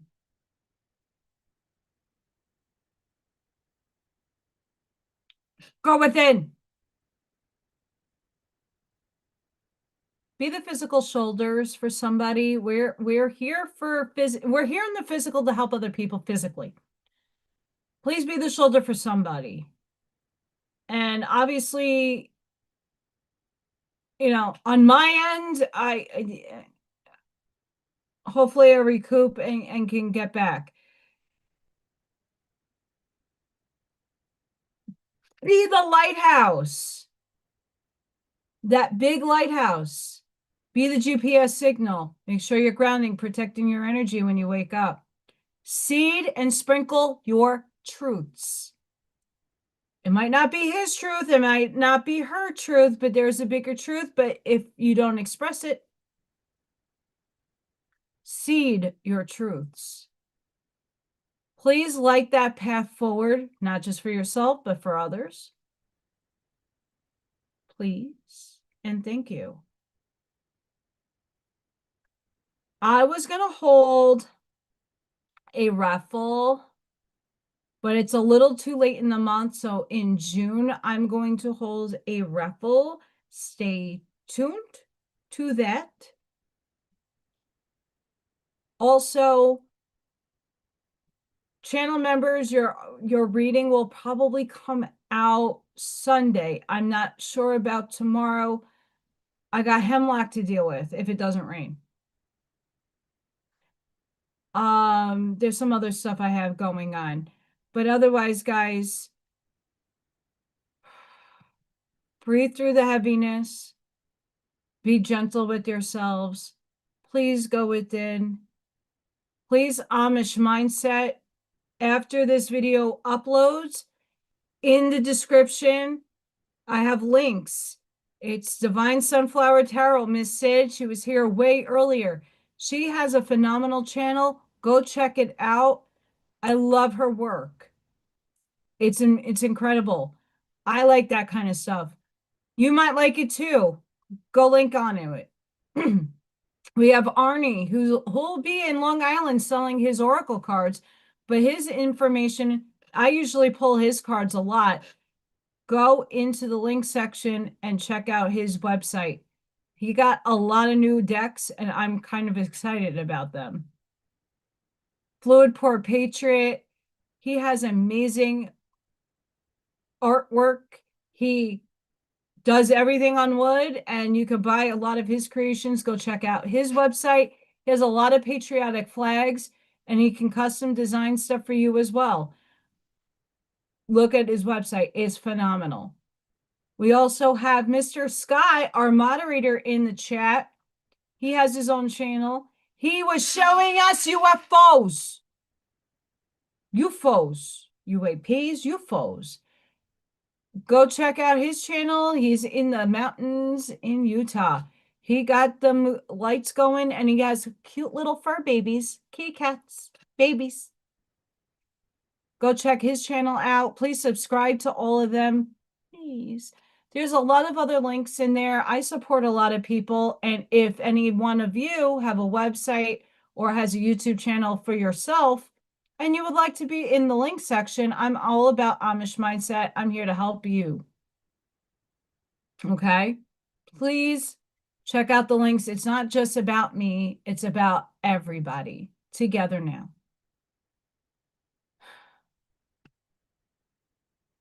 So, have a blessed and beautiful night, guys. Thank you for watching. Thank you for sticking around. Thank you, your gratitude, your love, your light. I send all of that to you all. Please be safe and be seen. Please be going into your gut a little bit more with what's going on out in the outside world. And until the next time, guys, I hope to see many of you on Tuesday for Craft and Sip. But until now,